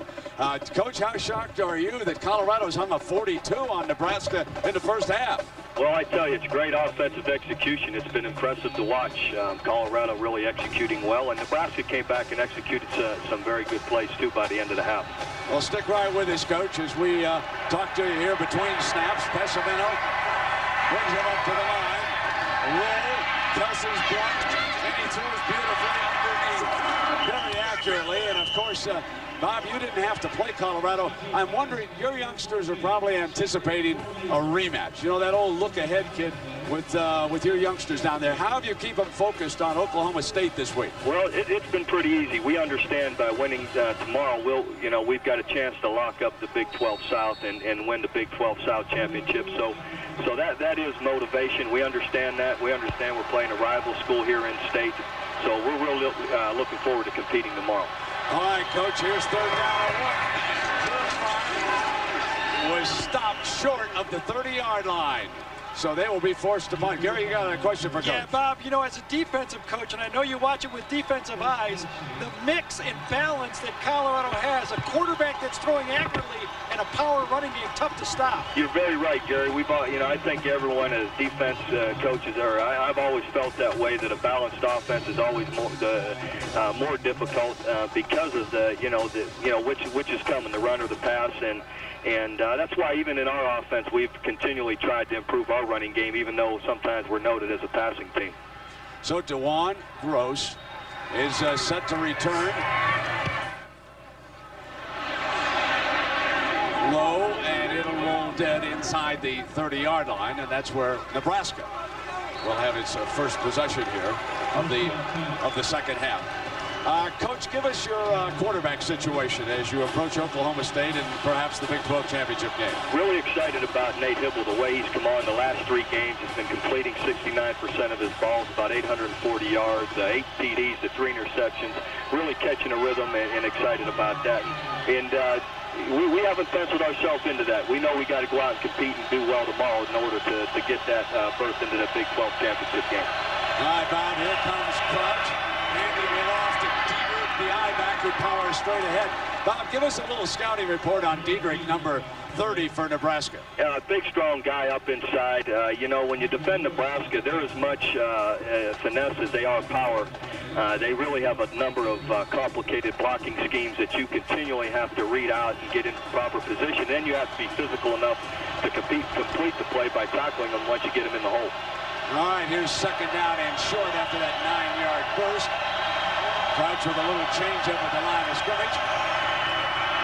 Diedrich picks his way for the first down. Bob, what do you try to do against Eric Crouch when you're setting a defense to take him on? Well, your safeties, your cornerbacks have to be involved with linebackers, and again, getting in position with their blocking schemes.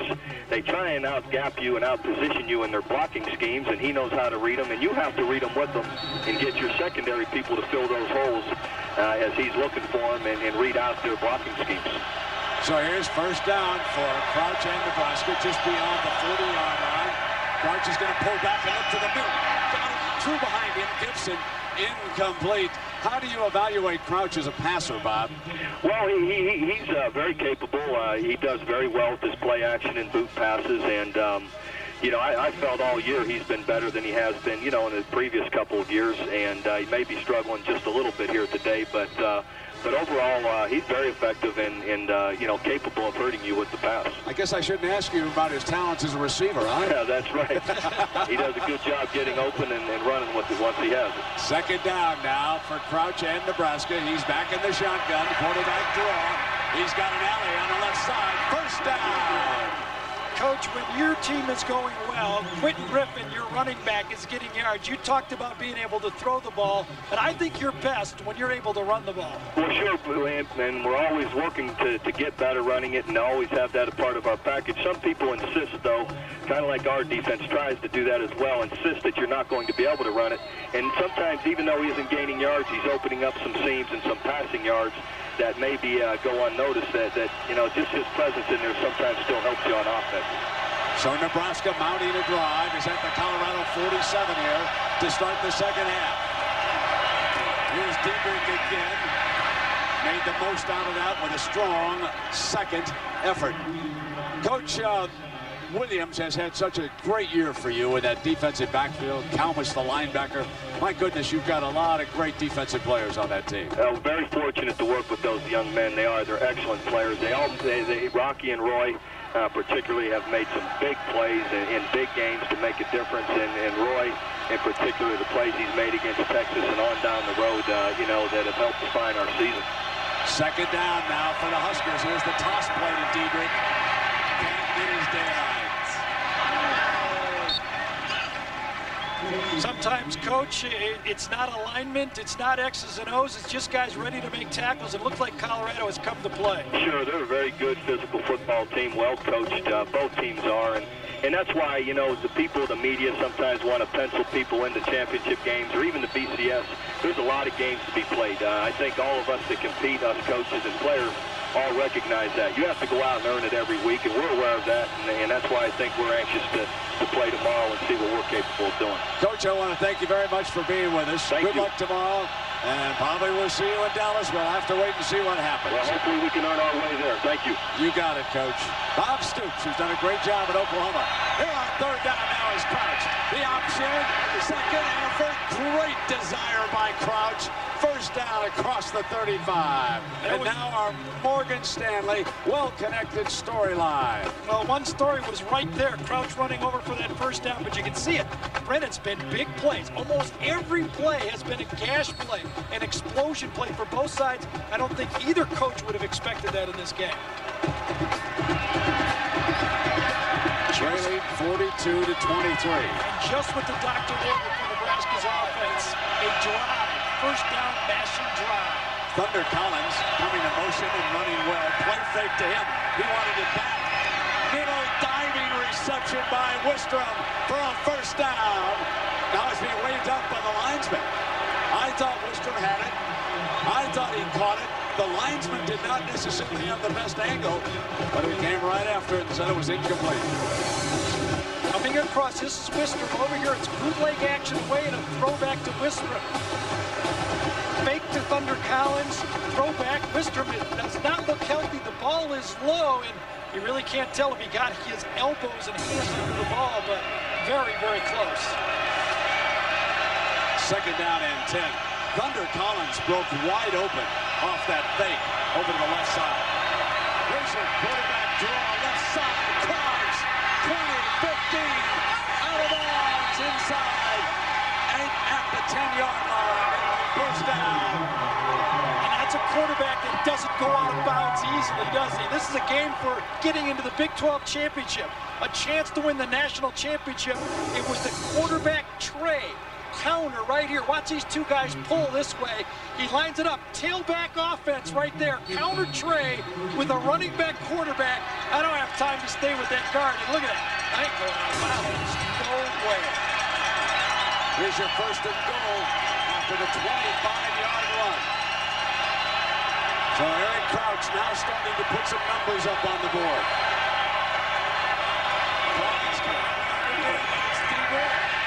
He's hit in the backfield for a loss by Sean Tufts.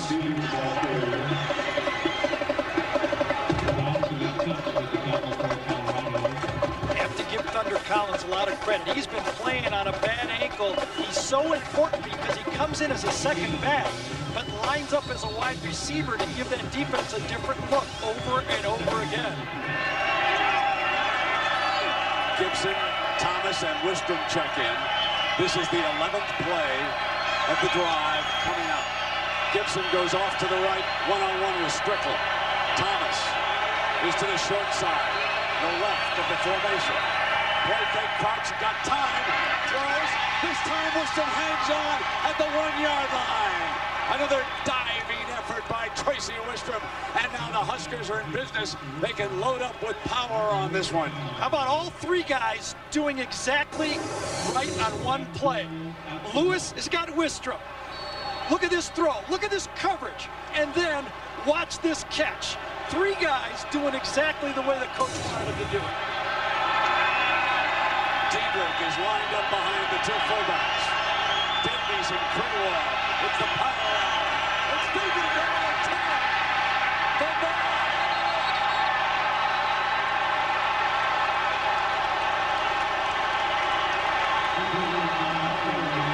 And Diedrich turns it over at the 1-yard line. He tried to go up over the top.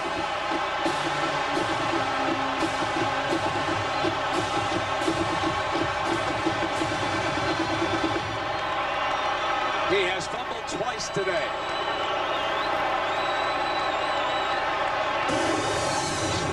Same play they ran for the touchdown. Diedrich this time goes airborne. Strickland nailed him. Number 4, the corner. It was the corner coming up to meet the leaping Diedrich. Ball comes free.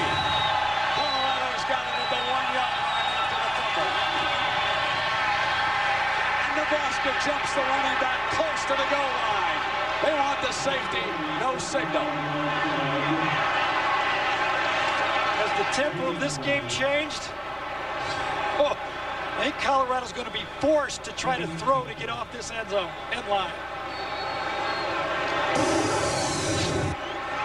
Coming right from the end zone. Chris Brown gets met by Shanley and Burrow right at the goal line. Second down and 10. Brown the power back. Straight ahead out to the 2-yard line. The combination of Brandon Drum leading the way for Chris Brown. But it's still going to be 3rd and long.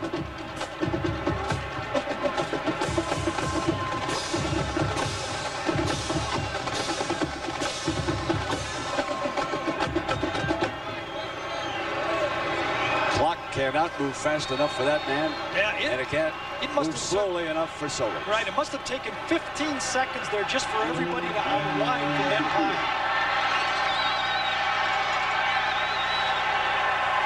Here's your 3rd down. Pessimano's going to put it up in the end zone.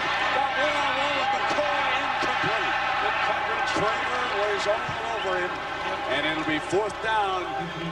And now Nebraska will be forced to punt from the Colorado end zone. Kramer one-on-one coverage. Watch him turn and look and cut off at the same time.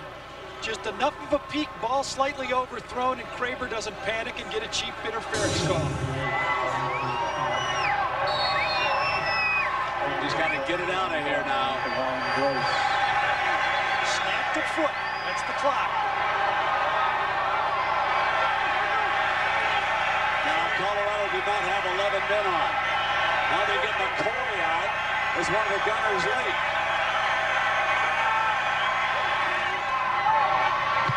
Just did get it off. McPherson made a move at it. Great field position still coming up for Nebraska inside the 40-yard line. But can Nebraska finish this time? Timeout. Colorado still leads it.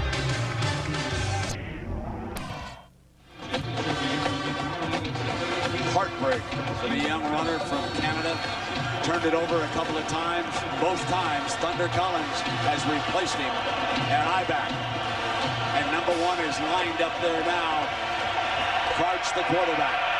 39 yards away. Here's Collins. Thunders to the middle.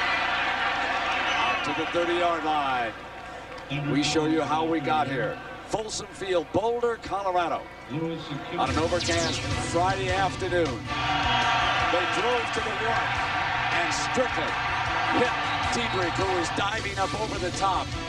And Fluellen, DeAndre Fluellen, a sophomore from Houston, makes the recovery. A very highly recruited defensive lineman. 2nd down. Thunder Collins with a corner. 1st down. 20.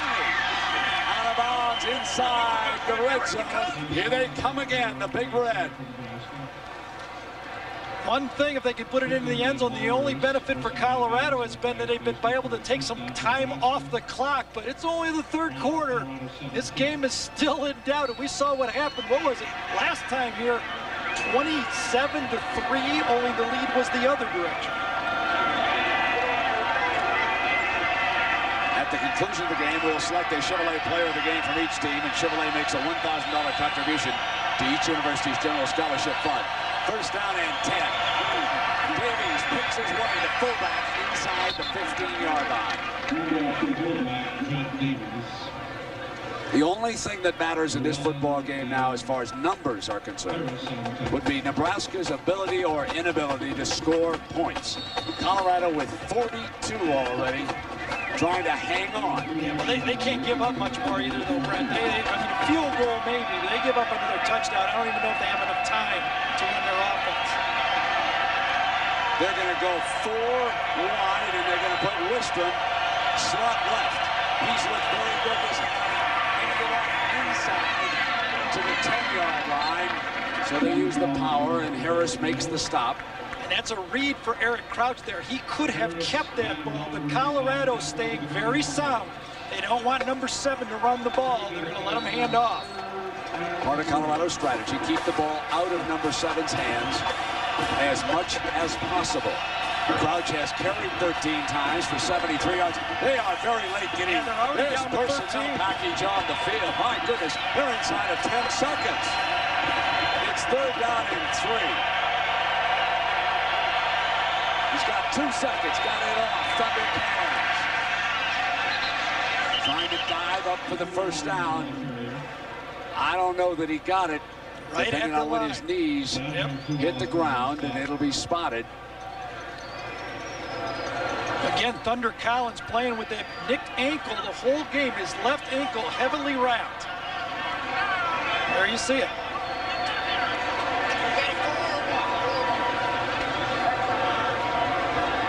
Officials time out for measurement.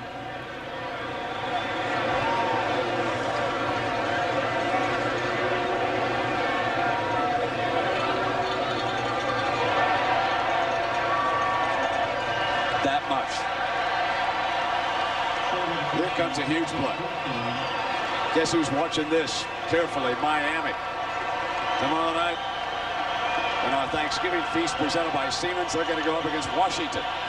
Some of you will see the Fighting Irish of Notre Dame take on Stanford, ranked number 9 in the BCS.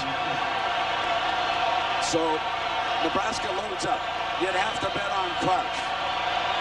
4th down and inches. Straight ahead. Crouch took a licking but got the 1st down. But he took some punishment in the process, and Colorado made him pay. Nebraska has controlled this whole quarter, but have yet to put points on the board. The pace needs to be quickened for Nebraska. Now they're at the 6-yard line. Collins stays in. Remember, they got down to the 1-yard line, their last possession, and Diedrich fumbled, diving toward the end zone when the cornerback Strickland hit him. Now they're at the 6-yard line.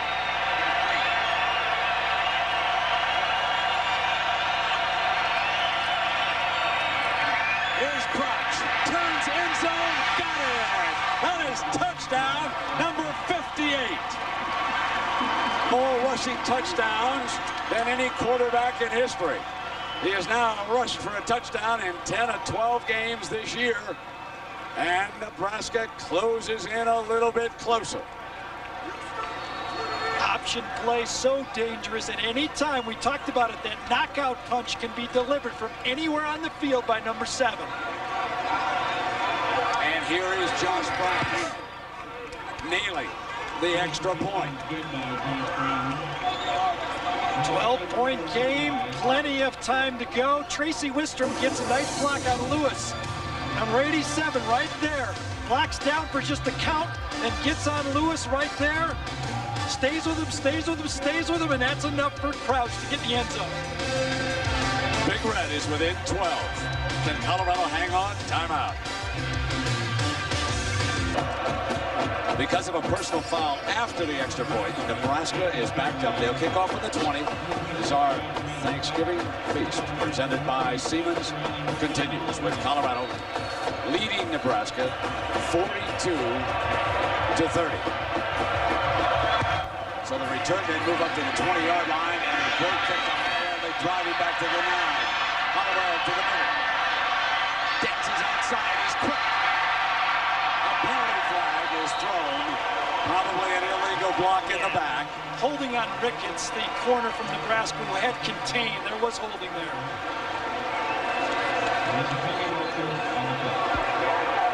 During the return, holding, 10-yard penalty, enforcement is not on the foul, 1st down. ABC Sports presentation of college football is brought to you by Dr. Pepper and your local Dr. Pepper bottler. BU, nothing's better, Dr. Pepper. Chevy, the cars you can depend on, the cars that last will be there. Sears, only Sears has the brands you want, the price you need. Sears, where else? And original Coors. Nothing beats an original.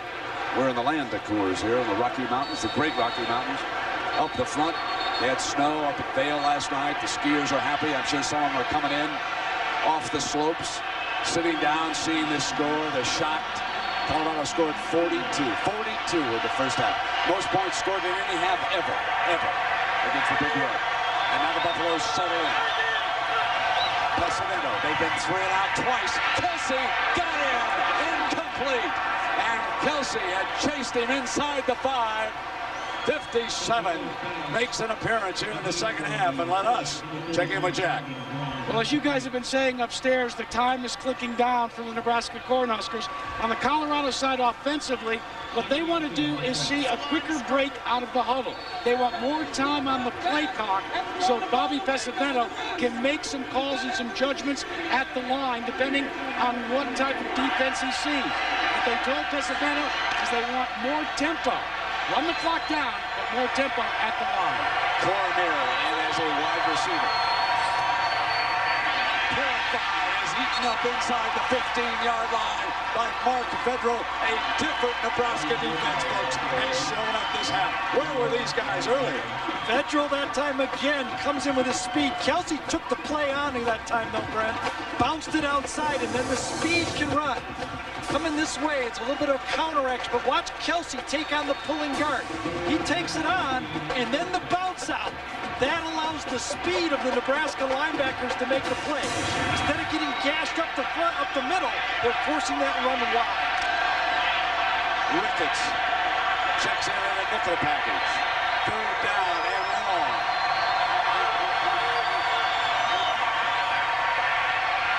Colorado breaks. Couldn't hang on to Ricketts in pursuit. And they are forced again to punt it away. And we check in with John Saunders in New York. John? Brent here on the Burger King update. LSU against Arkansas.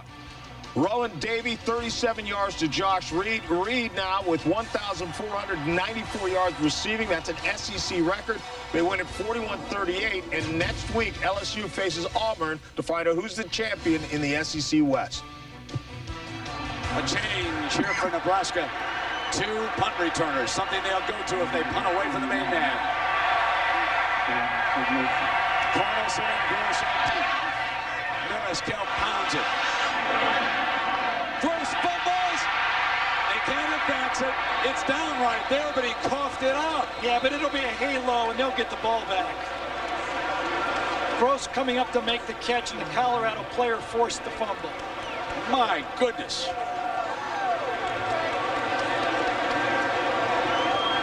So here will be the announcement. Interference with the opportunity to catch the kick on the kicking team. Non-contact foul. 5-yard penalty. First down. You can see the defender right there, clearly within the 2-yard halo. No question.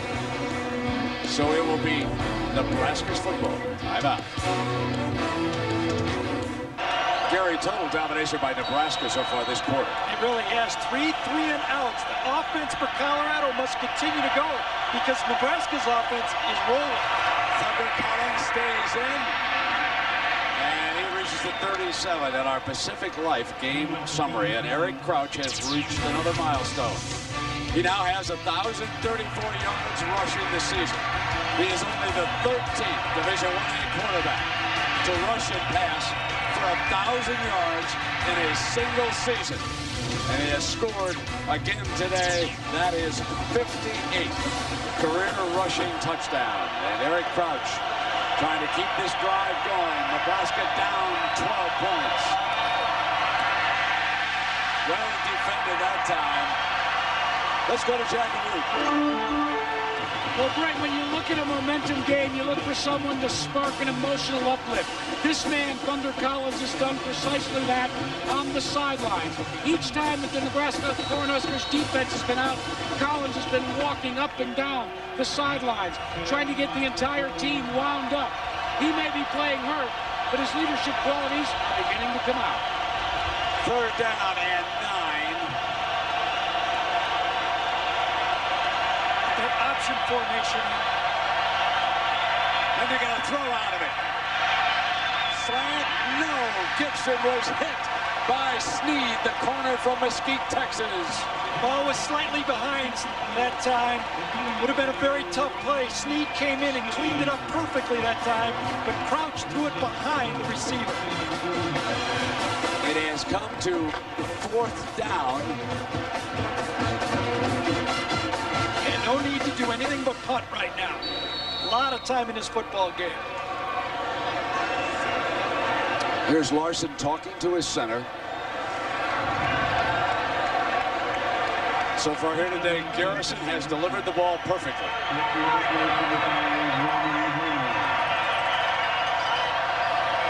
As he does again. Angled away from Holloway. Got it. A beautiful punt that time.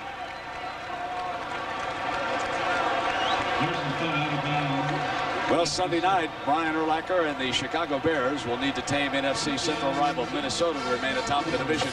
Sunday night football, 8:30 Eastern on ESPN. For more information, log on to ESPN.com. Bears and the Vikings. Chicago on the comeback this year. Surprised a whole lot of folks, haven't they? As Colorado has shocked everybody here today, but they're under fire now. Remember what Gary told you. 3 possessions, all 3 and out. And no field position here either. Pessimento to throw on first down. Not noted as a scrambler. It's open. First down. Pessimento takes it out at the 29-yard line. Gary, you got to give him a lot of credit, the senior on that play. Really didn't have much choice for that 22-yard scramble. Stayed in there because his two crossing receivers bumped into each other. He wanted to go to Graham that time, but yes, stayed in the pocket, stayed calm, and then scrambled up for a huge play, a huge first down. Watch, crossing Grimes, trying to pick for Graham. Boom! They run into each other, and there's no option but to run.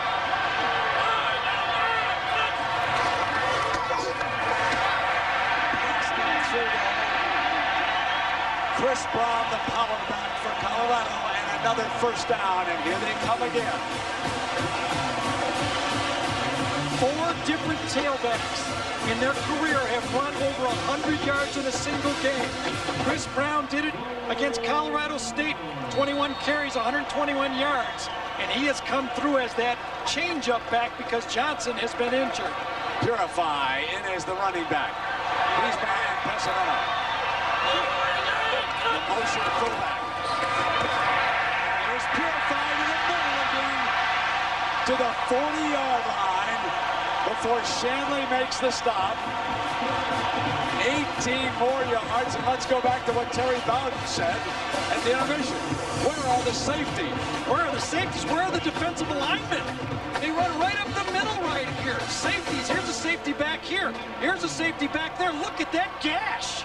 That's a gash against that defensive line. First down at the 41-yard line. Brown back in as running back.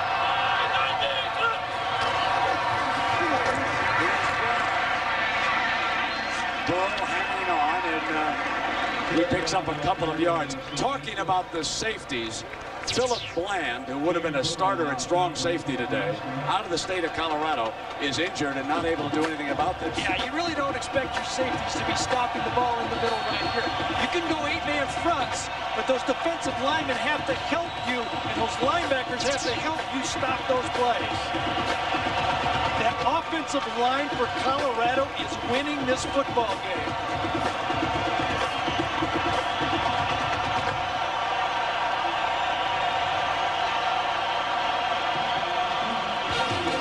Fourth quarter belongs to who? Colorado or Nebraska? Back with it after this message and a word from our ABC stations.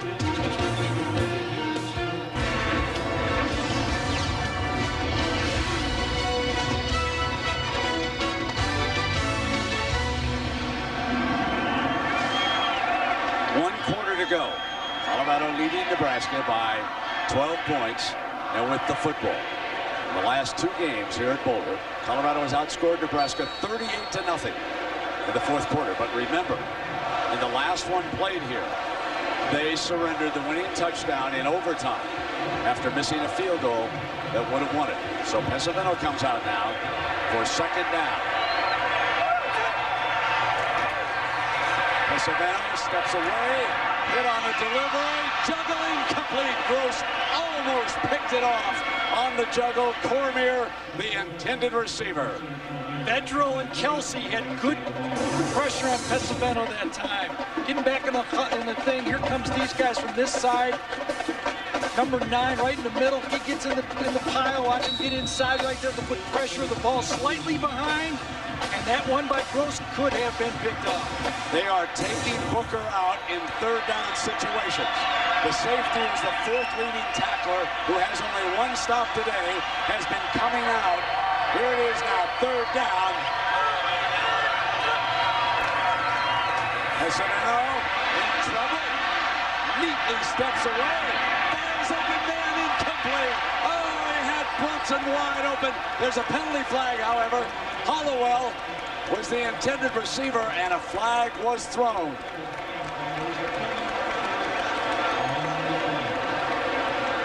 I think he might have been trying to go to Matt Brunson, number 15, and he badly overthrew it.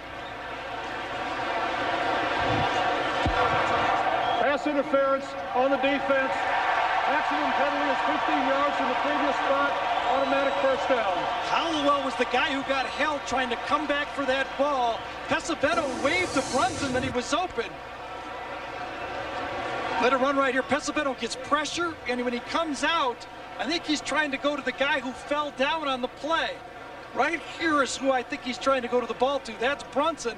He badly overthrows it to him, to a wideout guy. The ball sails, but way back here is where the holding play goes. Wow. Not even throwing the ball, and they get an interference call. And we've got Lucier, the center, injured at the 45-yard line, number 78, the transfer from Northwestern. And he has played a whale of a football game, along with Rogers, Gerard, Page, and Bates in that offensive line. And Brent, a little hidden stat about success for a team. They've had the same 5 starters for every game this year for Colorado. Now Gerard, number 65, the big guard, has played center in the past. Looks like they're going to come in with Ryan Gray. Now Schlechter also had to come off with an injury. Now they have Booker lined up at a cornerback, Nebraska, and he's going to chase the fullback. On first down, they run right straight ahead with Brown, and Booker trying to hang on. And he made more yards. Booker couldn't bring him down. He's inside the 10-yard line. That's 15 yards. Again, that blocking on the offensive line. Look at this gash play again, coming right at you. Get a sprint, run right through. Look at that. This is against Nebraska. You don't even see anybody in the picture here till this.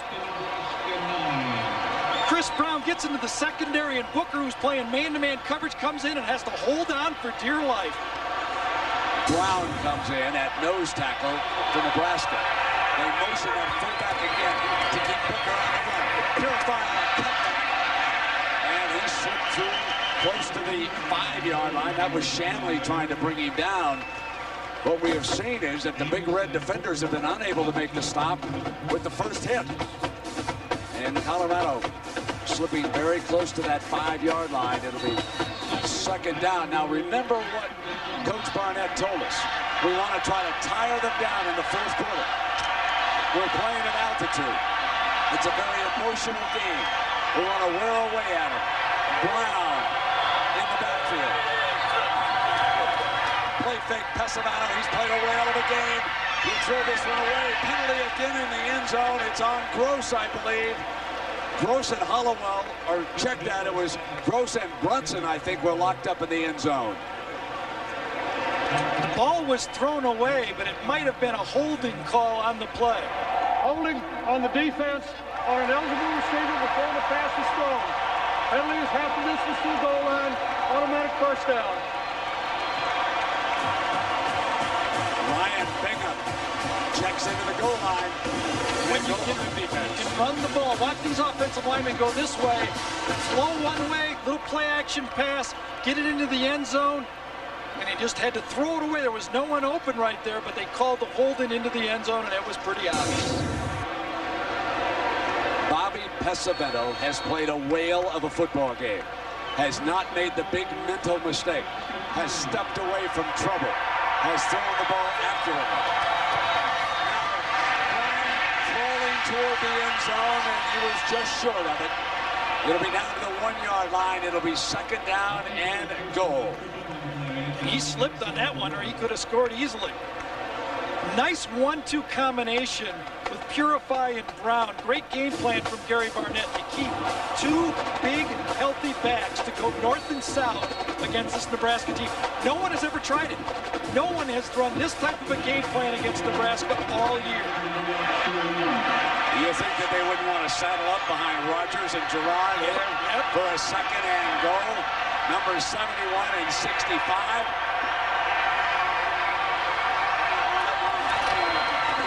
Direction, touchdown! They go behind the big horses. And Colorado puts a big 6 up on the board here in the fourth quarter.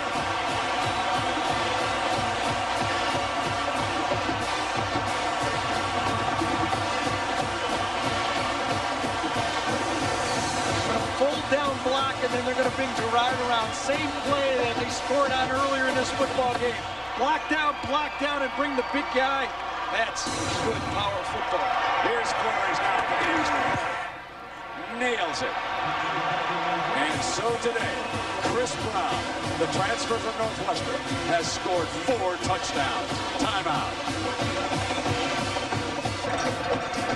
Folsom Field, and look at the elevation, folks. 5,300 feet right now, and it could be wearing a little bit. This is a key play when Dietrich tried to get over the top from the 1-yard line. He fumbled. Nebraska was dominating. After that, they were able to score. They cut it to 12. Then Colorado took over and calmly cut up the Cornhusker defense again. For the day, 494 yards of offense. 494 for the Buffaloes. Standing back, deep is Josh Davis.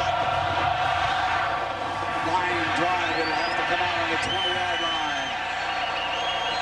And Brome has done so well with those kickoffs. Dr. Pepper and your local Dr. Pepper bottler are bringing you ABC Sports Presentation to College Football. BU, nothing's better, Dr. Pepper. Dodge, you can take life as it comes, or you can grab life by the horns. Dodge.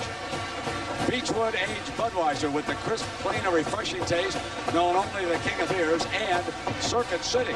We know how you feel. That's why we're here. Circuit City, we're with you. Nebraska will start having to get in and out of the huddle quicker now. Down 19 points and need 2 touchdowns. Penalty flag is thrown. Illegal substitution on the offensive team. Breaking the sideline huddle with 12 players. 5-yard penalty. I thought I saw the substitution come on the sidelines with their package, but they must have broken out of that huddle with too many. Everybody does it. There are 12 or 13 people in the huddle, but if you take a step towards the field, you can call. First down and 15. Crouch. Thunder Collins on a screen to the 21-yard line. And a pickup of 2 after all of that, huh? Nebraska needs to get into a hurry-up mode. They can't allow now for these 10 and 12 seconds between each play, standing around figuring out what play. They need 2 touchdowns. They need 2 extra points, going probably for 2 both times.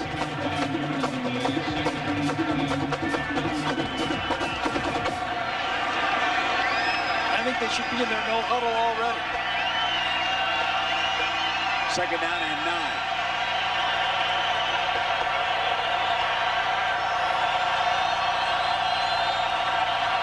Crouch looking for Gibson, and he went down. Incomplete. The coach is on the Nebraska sideline. Wanted interference. Gibson went down. He was the intended receiver. And he caught his legs, I believe, with Strickland that time. I think it was Strickland. Both guys are limping on the play. He's running a post corner coming in and out. Gibson, number 8, comes inside, trails Thomas, and as he comes back out, kind of just blows a tire. I don't know if he tripped over anybody.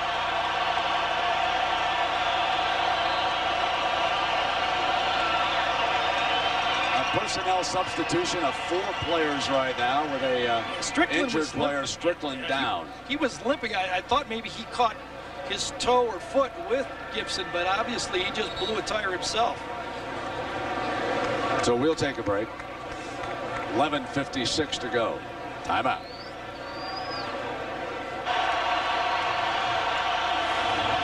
ABC Sports Thanksgiving Feast, presented by Siemens, continues from Boulder, Colorado, for the Buffaloes, upsetting the top-ranked team in the BCS standings. 3rd down and 10. Crouch to the middle. Penalty flag. First down, but there is a penalty flag on the play. From the linesman's call, it's usually holding on the end man on the line of scrimmage. I think Justin Bannon, number 97, got held on that play. Bannon, who they wanted 10 plays from, is still in there in the 4th quarter of the football game.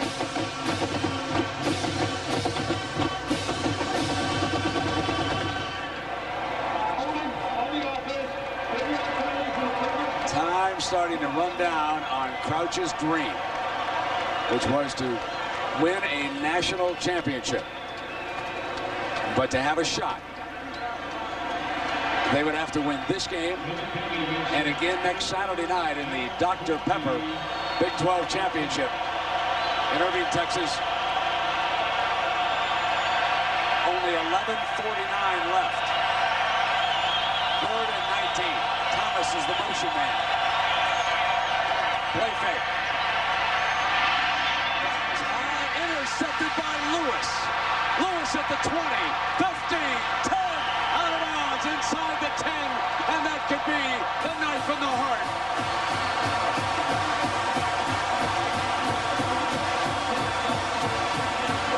Nebraska was forced to gamble. 3rd and long. They had to go for the first down. Throwing into the teeth of the zone. Very, very difficult for this offense to do. I think this is Lewis right here. We're going to get a crossing route and watch him watch the quarterback on the play. Lewis playing safety. He stays back, and he sees that crossing route right there, and he watches the quarterback and cuts across to make the play. Emotional, a leader, and smart. Great combination. Chris Brown in as running back.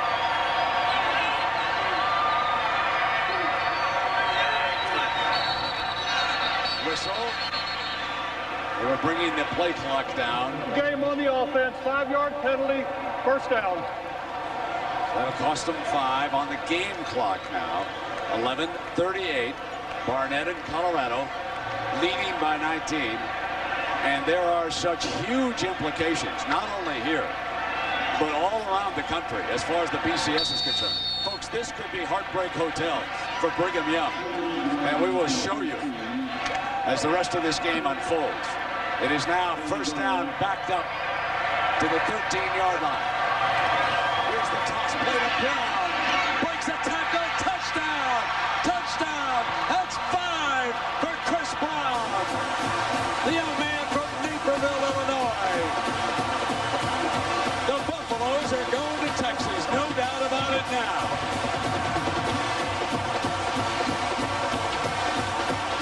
The big back, they've got 4 of them, with 5 touchdown passes, 5 running touchdowns from Chris Brown in a football game, and putting over 300 yards of rushing on this football team, Nebraska, today. So Chris Brown goes for the record. 5 touchdowns, and they will go for 2. The number sequence says you go for 2. And it's intercepted, live ball. Booker will be thrown down in the end zone by Graham. And that is the first horrendous pass that Pesavento has thrown all day long, but they will take it because Colorado still leads it 55-30. Chris Brown ran right through Jeremy Schleck, the number 56 this time. Takes the toss. Big number 56 is right there. The nose tackle runs right through the nose tackle to score a touchdown.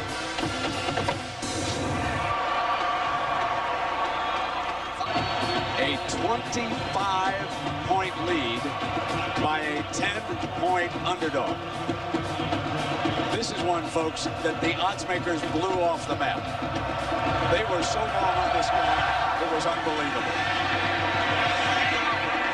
It'll come out on the 20. I want to take it to BCS. Oklahoma, folks, can get back and defend its title.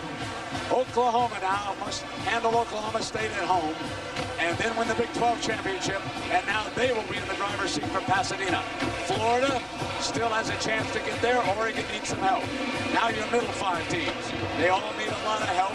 These teams, of course, can get the BCS bowls. Illinois trying to get there. But go to the next 5. Here's today's story. Colorado is 15. With this win, they figure to move ahead of BYU. BYU had to finish at least 12th to be eligible for an invitation in the Fiesta Bowl. This is not what the Cougars wanted here today.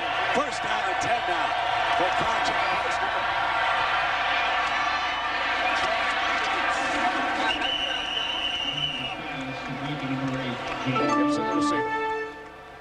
Shotgun formation, down this many points, still not in a hurry-up mode, not a no-huddle mode, but they're in a little bit of a hurry-up mode.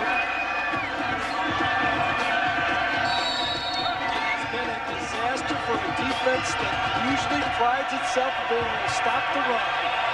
Gary, a great name, has checked in for the injured Strickland for Colorado does. It's going to be first down for Nebraska. And first, let's tell you about this Monday nighter. And it's going to be a dandy. The Buccaneers and the Rams. Folks, don't get any better than that. Except can you stop the Rams against St. Louis? And Tracy Wistrom's brother, Grant. This will be a defensive end for the Rams. They're odds on right now to win the NFC. Terrence Wood, 23, goes to the right side of the defense. He's the young man. Crouch trying to get at him. Deflected, incomplete. And Thomas had a blanket thrown on him by Wood, number 23. And folks, Terrence Wood is the grandson of one of the greatest NFL defensive backs ever. Willie Wood played on the first two Super Bowl championship teams with the Green Bay Packers. What a heritage. And here is young Terrence now in for the injured Strickland at corner. And he's worked his way up to a nickel back in the third corner, obviously, on this football team. Joey Johnson, nice block of that pass by Crouch.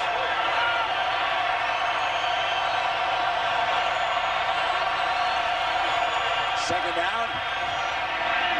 High and incomplete. Cornels of the target. And now it's time for our Pacific Life game summary. It's been a couple of fumbles, turnovers it cost. It started out the second half, Nebraska trying to get in this football game. But then, this one a little later, last gasp, 3rd and 20, and that set up the last touchdown by Chris Brown, his 5th of the game, Brett. Never thought I'd say that. Especially against the Big Red. What a game Pesaveno's played. He's our MVP. Gotta give it to him. Calm, cool, collected, and so much improved from the time we saw him. 3rd down. Intercepted. Picked off by Joey Johnson. Inside the 35-yard line. Sean Tufts was right there to get that thing, and Johnson gets the rebound.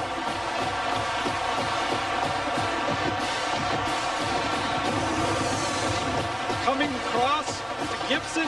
Gibson says, I think I'm covered on this one. Watch Tufts come in the picture. Right there, charge it loose. Johnson grabs it, and boy, oh boy. 4th turnover of the game for Nebraska. It's hard to believe. 4 turnovers in the game, but that's really not the story of the game. 507 yards of offense. Yes, exactly. I think so. 305 carry, rushing, most allowed by Nebraska since 1954 against Oklahoma. It's going to be a sad return to Lincoln for Frank Solich and the Cornhuskers tonight. If I could give an MVP to also, I'd give it to that offensive line for Colorado. They were magnificent in this game. Yes, they were. But the leader and the difference has been Pesaveno replacing the injured Craig Oaks. Brown, can he get number 6? And we asked Pesavento about his improvement as the Buffalo quarterback. Just getting more developed in this offense and just figuring out, how simple this offense really is and just finding check downs and just taking what the defense gives me. And I think that's what's led to, having a good percentage. I'll tell you one team that'll be paying attention tomorrow, the Sooners of Oklahoma, having watched what happened to Nebraska here today. They know they cannot look beyond to the Big 12 championship game next Saturday night. They've got to tend to business first and then worry about this suddenly dominant Colorado team. Here comes Brown again. Touchdown! 6 touchdowns for Brown.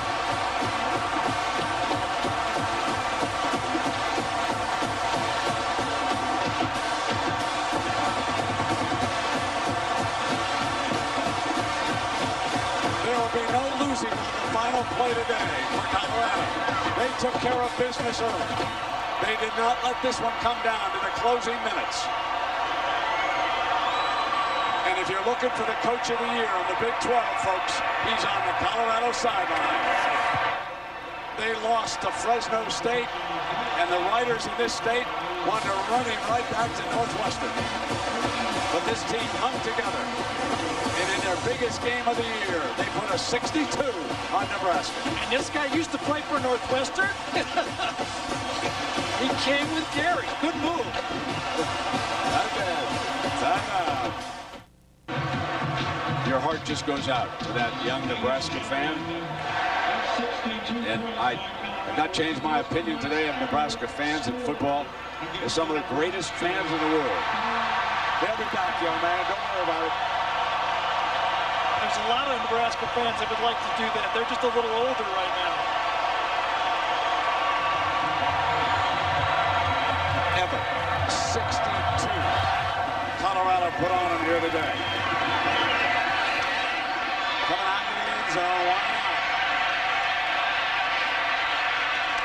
out to the 21-yard line. And we got more.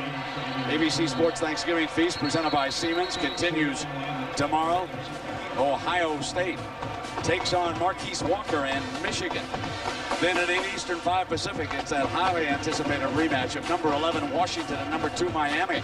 Some of you will see Notre Dame take on number 9 Stanford. Handball foul, personal foul on the return team. 15-yard penalty, first down. Troy Hassebrook, just a late, cheap shot, showing his frustration at the end of the game. That's the second one Nebraska's had here late in this fourth quarter. What a week this has been for Colorado. Statsman George Hill reminds me that earlier this week, Colorado won its first ever men's NCAA cross-country title. They beat Stanford by 1 point. I believe that was down in Georgia. So congratulations to the cross-country team. And as hard as it is to believe, the Colorado offense actually ran further today. First down. Interesting way to look at that. Here is Dietrich. And the Buffaloes swarm all over. 9:23. If time permits, stay tuned for the Thrifty Colorado postgame report featuring scores and highlights from across the country. So many storylines here. Gary, what hit you right off the top of this game? What hits me, two things. Is first of all, something always happens in November and December in these things, don't they? You said that this morning. I said somebody's going to lose. Who is it going to be? Nebraska today, and I don't know if we're done yet. Number two is, it looks like Eric Crouch, he does not have the great statistics anyway, is probably looking at a Heisman that's just going to slip through his fingers. He had to win them all, I believe, I think now he's probably out of it. Did you tell me that he's on the cover of Sports Illustrated this week? He is. Wow. Real big picture. Real nice picture. Oh, he's such a fine young man. And the injured player is Michael Lewis. Michael Lewis, who's been one of the stars here today, shaken up and helped up. I can't tell you folks through the years, because I doubt that we'll do another. Well, I shouldn't say that. We don't know. Nebraska would still be a candidate for the Fiesta Bowl, depending on what happens. You bet they would be. But I was going to point out how good it is to deal with the Nebraska, and Eric Crouch in particular, how generous he is with his time for all the media people when they show up. And of course, he was dreaming of the national championship. He kept saying the national championship is the key goal. Here he is to the 20-yard line. You know that, folks, let's take you back to the last time that Colorado ever won. It was Lincoln and Eric Bieniemy. He was the star running back. He fumbled 5 times in that game. But in the fourth quarter, Bieniemy scored 4 touchdowns, covered a total of only 11 yards. And that was the last time. You go back to 1990. A team that won a share of the national championship. Now the running backs coach. You know who his position coach was that day, folks, in Lincoln? Gary Barnett. And he's the link. The last time he was here, they won. He comes back this year, they win. 4th down to 1, and what a job he's done with these running backs. Crouch breaks free. 40-yard line, 50. Crouch looking for daylight, comes down the sideline. He'll get pushed out of bounds at the 10-yard line. Gary Crouch said, not so fast, Mr. Danielson. Don't count me out that quickly. That's 70 yards for the score. Second year in a row, Eric Crouch has put over 100 yards rushing and 100 yards passing on this Colorado team. But in this game, Colorado says, okay, nice job, nice run. Doesn't hurt as bad as last year. He's such a threat, but today, when it mattered, early in this football game in the first quarter, Nebraska could not free him. 1,000 yards plus of offense here today. The difference, Colorado's been able to close. 62-30. And he slams his way to the 6-yard line.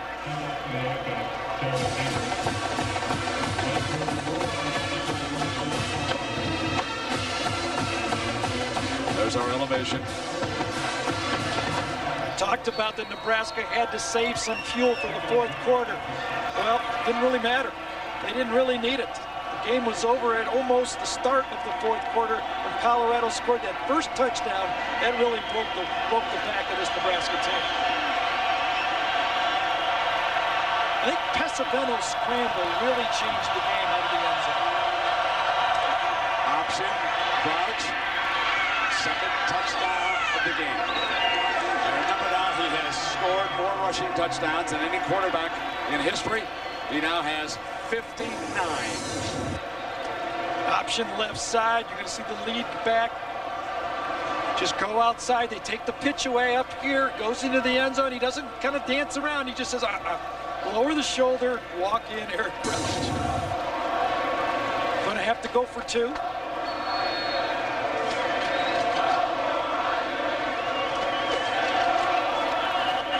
$7:14 to go. And they'll go for 2 here. They load the power line. Deep with the eye back. Crouch keeps it. He's going to be short.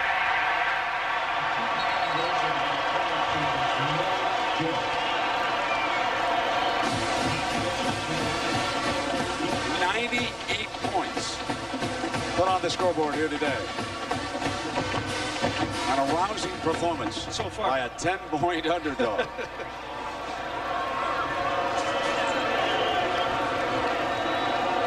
So next Saturday night, you'll see these Buffaloes again in the Dr. Pepper Big 12 Championship. It'll be Colorado against either Oklahoma or Texas.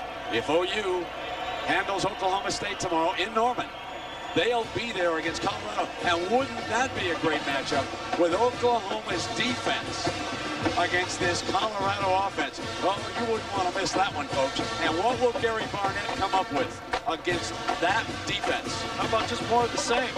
You can run the ball. You can throw the ball to the tight end. You got a quarterback that is as accurate as Pesaveno has been. I like that against any defense, especially that tight end. If something should happen to Oklahoma, then of course Texas, which came on in the fourth quarter to put away the tough Aggies today, down at Texas A&M, they would be the representative of the South. At any rate, I've been there, covered several of them, and it's always a great event, the Dr. Pepper Big 12 Championship game. They're going to play this one in Texas Stadium. Here's the pooch kick, fielded at the 30-yard line. Well, Gary, here is the Dodge drive summary. Last 3 times you see Colorado, I said they needed to score. They did it. That 93-yard drive when Pesaveno came out of his own end zone on the scramble, I think was the key play of this half. Remember, Graham bumped into each other, came in, but 3 straight touchdowns because they were getting tired on defense. Gets into the end zone, nobody there. It was not a design play. Pesaveno says, I got to do it. I come out, and that really opened up everything for this Colorado team.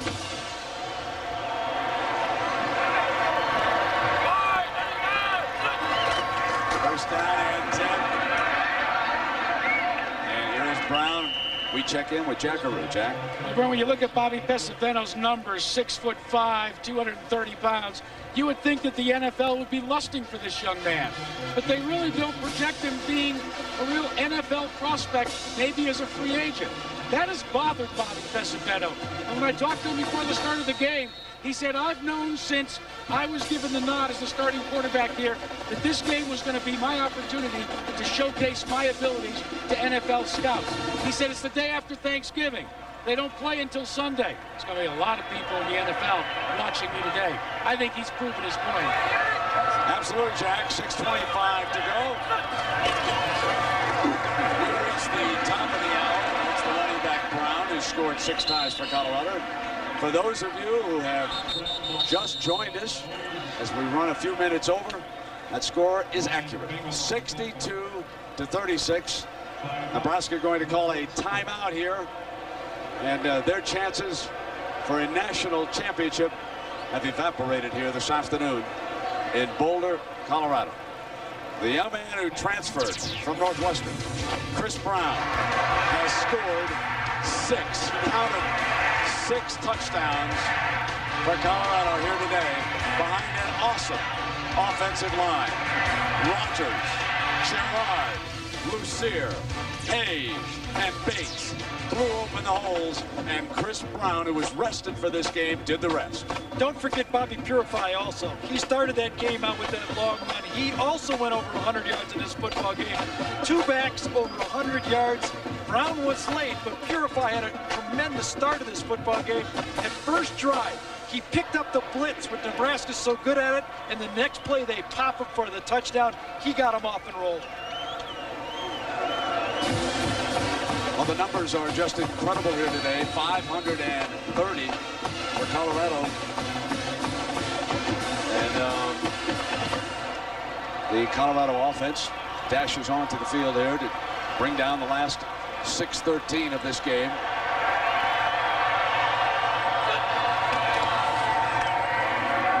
Brown looking for more, folks. Looking for more. There's a late penalty flag thrown by the back judge. Same play that Colorado used on the goal line to score 3 touchdowns. They come with it and they say, listen, they haven't stopped us all day. Let's just pull Gerard around and run Chris Brown behind him. This is Barnett's 3rd year at Colorado. In year 4 at Northwestern, the Wildcats rose from the ashes and went to the Rose Bowl. He came in here and said, return to dominance. Was still in bounds when he was hit there, as far there's no personal foul for a hit out of bounds. Disregard the flag. But a year ago, Colorado had bitten off a schedule that was too tough for Barnett. And Colorado was buried. And people began to question whether or not he could turn the show around in Boulder. I think Gary Barnett and his coaching staff have proven here today that they indeed could turn around the program here in Boulder, and the return to dominance is this afternoon with another penalty flag and Purify in as the running back. Purify, the ball carrier with the right side. There's a penalty marker on the play. Here is Colorado a year ago from 3-8 to 8-2 and about to become 9-2 and play for the first time for the Big 12 championship. And with what we've seen here today, I wouldn't count them out of that game either. They can play with anybody. They're not, you know. Brent, you mentioned the theme that Gary Barnett said. I want to return to dominance for Colorado football. He worked for Bill McCartney. He left. He came back. It's been returned to respectability. But until he beat Texas, Oklahoma, or Nebraska, it really wasn't returned to dominance. Today, I think you can say that Oklahoma football is back, and they've got a lot of good players coming back next year, including Craig Oates, their best football player. Quarterback didn't even play this game. However, they lose 3 first-round draft choices, and that always shows up. No matter what anybody says, folks, those 2 offensive linemen and Graham are going to be gone. Jackaroo Strickland was hurt. They're going to need him in the Big 12 title game. What do you hear down there? Well, Brent, the latest we've been told is a preliminary diagnosis is not good. It's a torn hamstring. They will have to investigate a little further after this game to determine just whether it's a torn or strained hamstring. And that's their best corner. And when you talk to the people about Colorado, if they said we're short 1 guy, we're short maybe 1 corner, and they've lost their best one. Now they may be short 2 corners. And one other point, here's the toss play to Purify. Broke the tackle and made his way to the foot. One other point about Strickland, folks. When Nebraska appeared to have momentum going all its way in the 3rd quarter, remember it was number 4 who came up over the top and hit Diedrich and jarred the ball loose as Diedrich was attempting to vault into the end zone. The young man made one of the biggest plays of this game. Good point, and that was on 1st down and goal, too.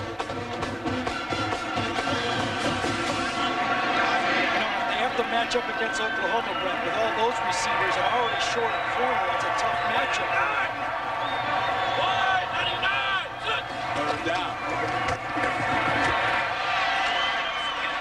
Still a little bit short. Our final 4 minutes. Now here is the play. And it was indeed a key play. There is number 4 coming in underneath and jarring the ball loose. Llewellyn with the recovery for the Buffaloes. And now the young man may not be able to play in the championship game because of that hamstring. That's just a tough, tough break. Do you run the play again? Do you run the play over here? Same play they've been doing. They're in that formation. You block down, run to the right, pull number 65 right here. Give it to Drum. Fourth down. There's the play again. He broke the tackle. Brown inside the 30-yard line. He's been unstoppable. Broke the same tackle he did for the touchdown. Jeremy Schlechter is in the backfield. Number 56. Same play all day. Block down, pull around. Big nose tackles there. Schlechter, number 56, runs right through it. And Brown, too strong in this game for this defense. Now you got to look at Brown trying to go for 200. I know someone set up here. He's only 16 yards away.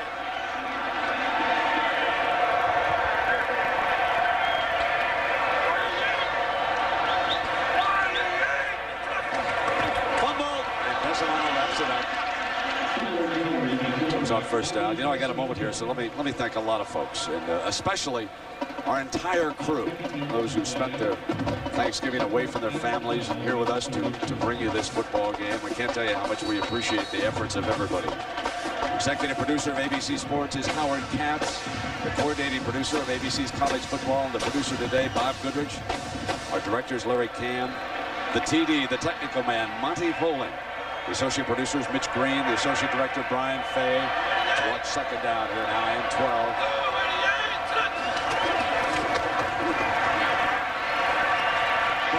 To the 25, and some more folks. The director of production for us, Bob Toms, who does an outstanding job, and our production assistants who are on top of their game, Kurt Thomas and Tim McDermott. The computer statistician, and happy anniversary to him and his wife, Anthony Holman from Big Day. Home game next week. Our technical manager, Mark Towie. Our production manager, what a great job she did arranging for the special Thanksgiving dinner last night. Christy Bravey. In telecommunications, Jeff Caius. George Hill at the stats, Brian Mulvison. Back from Maui and Tan, and on top of his game is our spotter. Third down here. He's going to run Brown again. First down. First down for Brown, and he's just had an unbelievable day.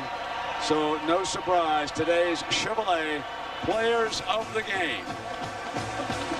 And number 22 is certainly one of them. Chris Brown, who's now rushed for 198 yards and 6 touchdowns. He is 2 yards short. He wants out, but they're telling him he's 2 yards short from the 2 headings. I can go. Give me a breath here, just one breath. And on the other side, we're going to go with Eric Crouch. Played his heart out, didn't work out right. Colorado jumped him early. He had 162 yards rushing and 2 touchdowns. That's a pretty good day's work for a quarterback.